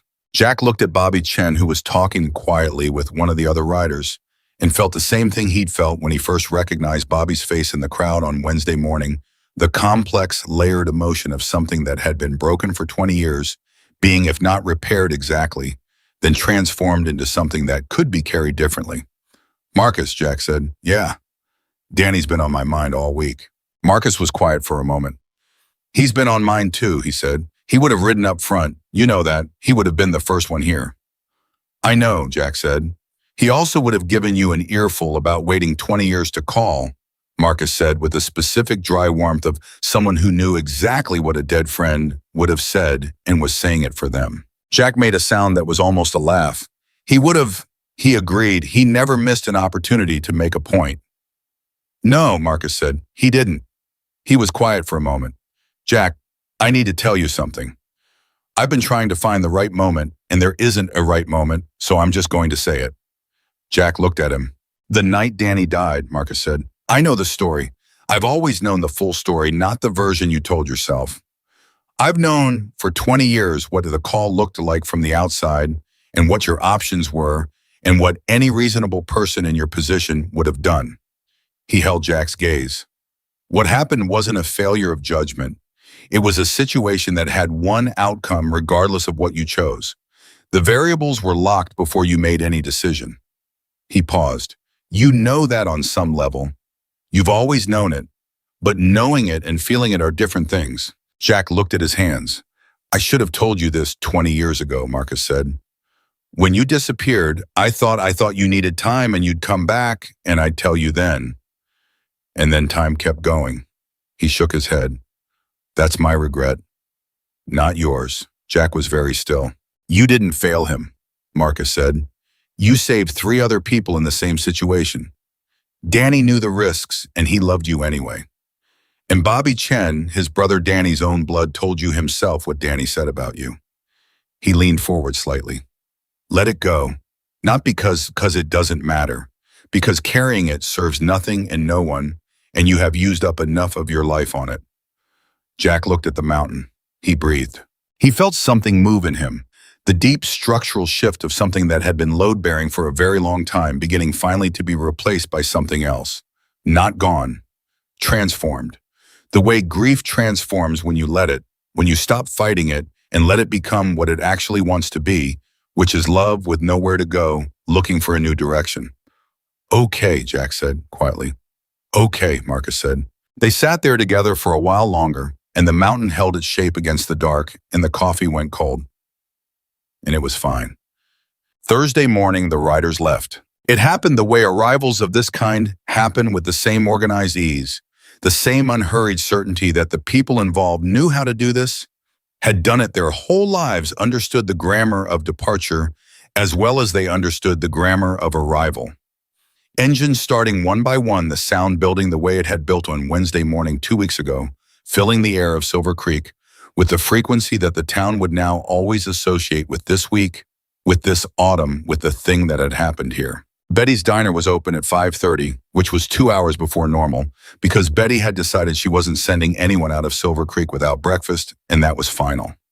She'd been there since 4:30, and the diner smelled like coffee and bacon and something sweet, and the men filed in and out for 2 hours, and she fed everyone and refused to let a single person pay, and cried twice and denied it both times. Margaret Collins came at 6 and stood outside the market and watched the bikes load up and said goodbye to the ones who came to say goodbye to her, which was many of them, because Margaret Collins had a way of becoming someone's grandmother in a week that most people couldn't manage in a year. Ray Tolliver was there in civilian clothes, which said something about how he was choosing to show up, not as an official capacity, just as a person.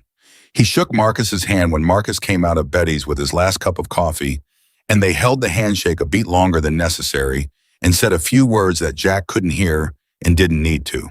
Bobby Chen found Jack at 7:15 in the garage, which was where Jack had been since 6, not hiding, not avoiding the departure, just being in his space, the space that he'd fought for and kept. And that was still his doing what he did in it.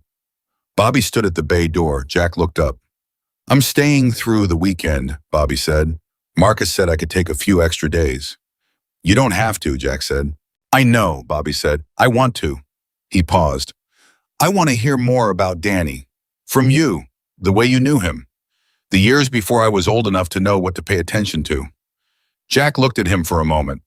Bobby Chen, 41 years old, with Danny's jaw and different eyes, and 20 years of his own life, lived without the brother who had defined the first part of it, standing at the door of a mechanic's garage in a mountain town, asking for the thing that only Jack could give him. "Sit down," Jack said. He nodded at the folding chairs. Bobby sat. Jack went back to the brake assembly in his hands for a moment, not because he was dismissing Bobby, but because he'd found in his life that conversations about things that mattered happened better when at least one person had something to do with their hands. "Your brother," Jack said, "could fix any engine ever made.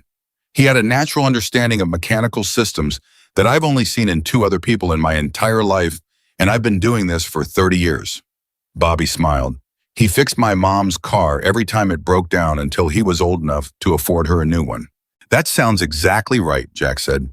"He also ate terrible food without complaint, which is a skill, and argued about music with the conviction of a man whose opinion was factually correct, which it wasn't always, but you could never tell him that." Bobby laughed. It was a good laugh, easy, genuine, with Danny in it, somehow in the quality of it. They talked for 2 hours. Jack told Bobby things about Danny that existed nowhere else. The specific texture of who Danny had been in those years, the way he'd moved through the world, the things he'd said that had stayed. Bobby told Jack things about Danny's later years that Jack had missed, filling in the shape of a life that Jack had known only partially. They did what people do when someone is gone, and they loved him. They reassembled him between them, built him from the pieces they each carried, and in doing so they made something that was not the man himself, but was the next best thing, which was the man remembered in full by the people who had known him best. When they finished, the street outside was quiet again. The last of the engines had gone over the mountain hours ago. Silver Creek had returned to its ordinary rhythms. Bobby stood up and said, "Thank you," and Jack said, "Thank you," and they both meant it for reasons that were different on the surface and the same underneath. The week after the settlement, the town did something that nobody planned. It started with Margaret Collins, who opened the market on Friday morning and put a handwritten sign in the window that said, "Under common ownership, we are staying." Then Betty put one up. Then the bakery 2 blocks down that had been watching the whole situation from what they thought was a safe distance. Then the hardware store, and then the florist, and then the barber, who had been in Silver Creek for 38 years, and who told Phil Courtney that he'd been thinking about retiring, but had decided against it on the grounds that Travis Cole wasn't going to be the reason he stopped. By the following Monday, 11 businesses on and around Route 9 had signs in their windows. Nobody asked them to. Nobody coordinated it. It was the organic consequence of watching a community remember what it was and deciding they wanted to be part of that memory going forward. Phil Courtney documented it.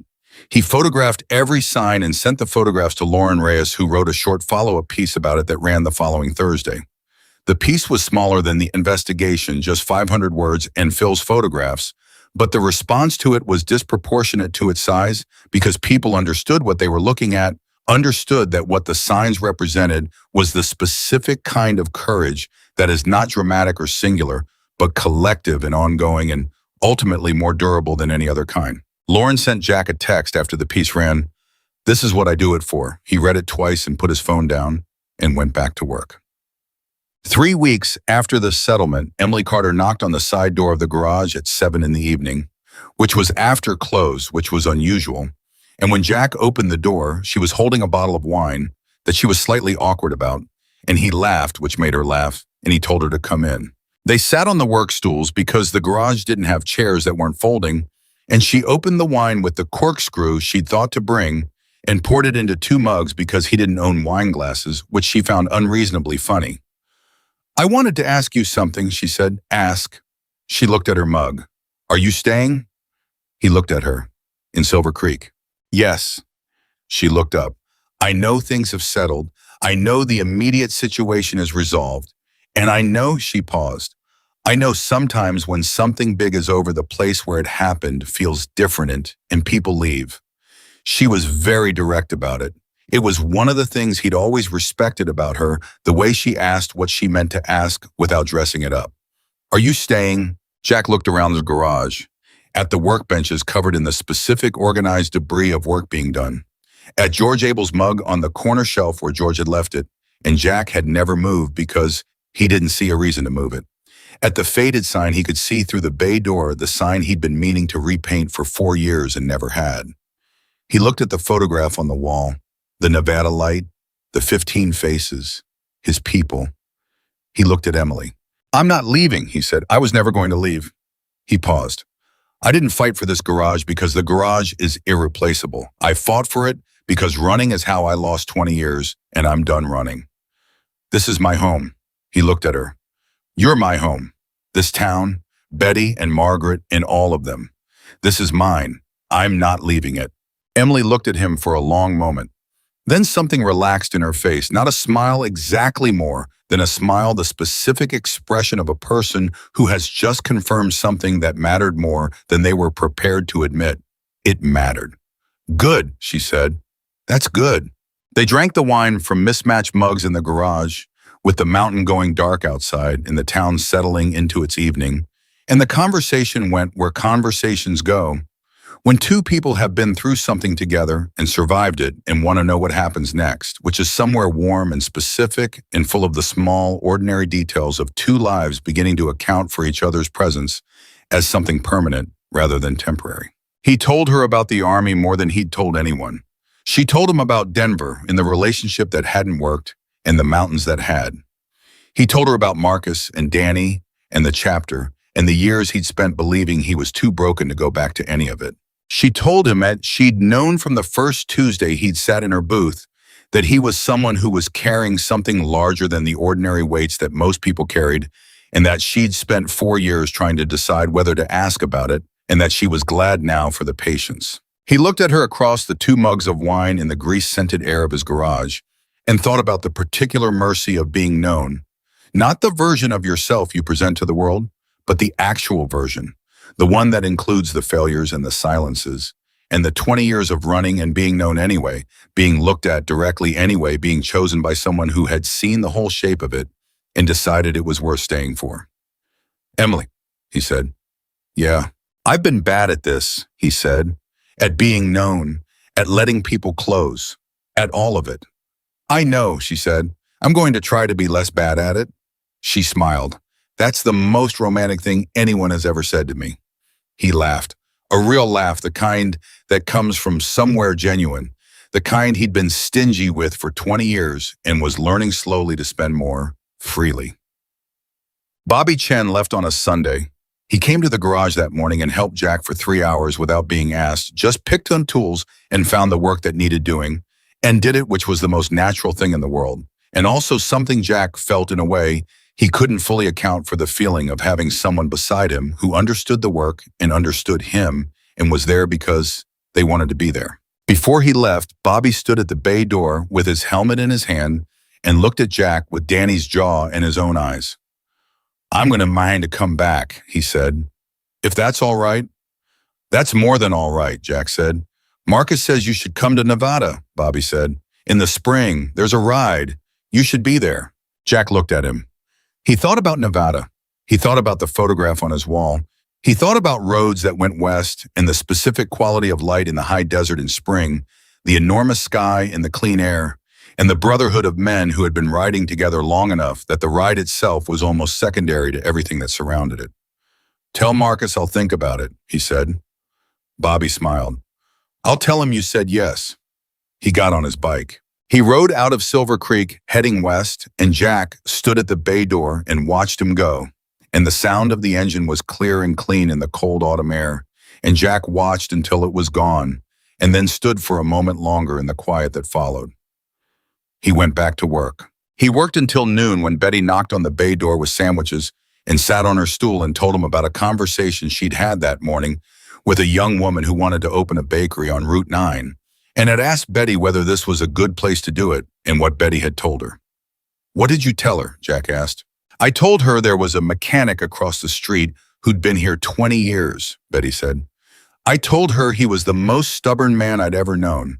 And I told her that when a man that stubborn decides a place is worth staying in, that's about as good a reference as any place can get." Jack looked at her. "She's signing a lease next week," Betty said. He looked at his sandwich. He thought about new businesses on Route 9. He thought about Frank DeLuca's challenge working through the system.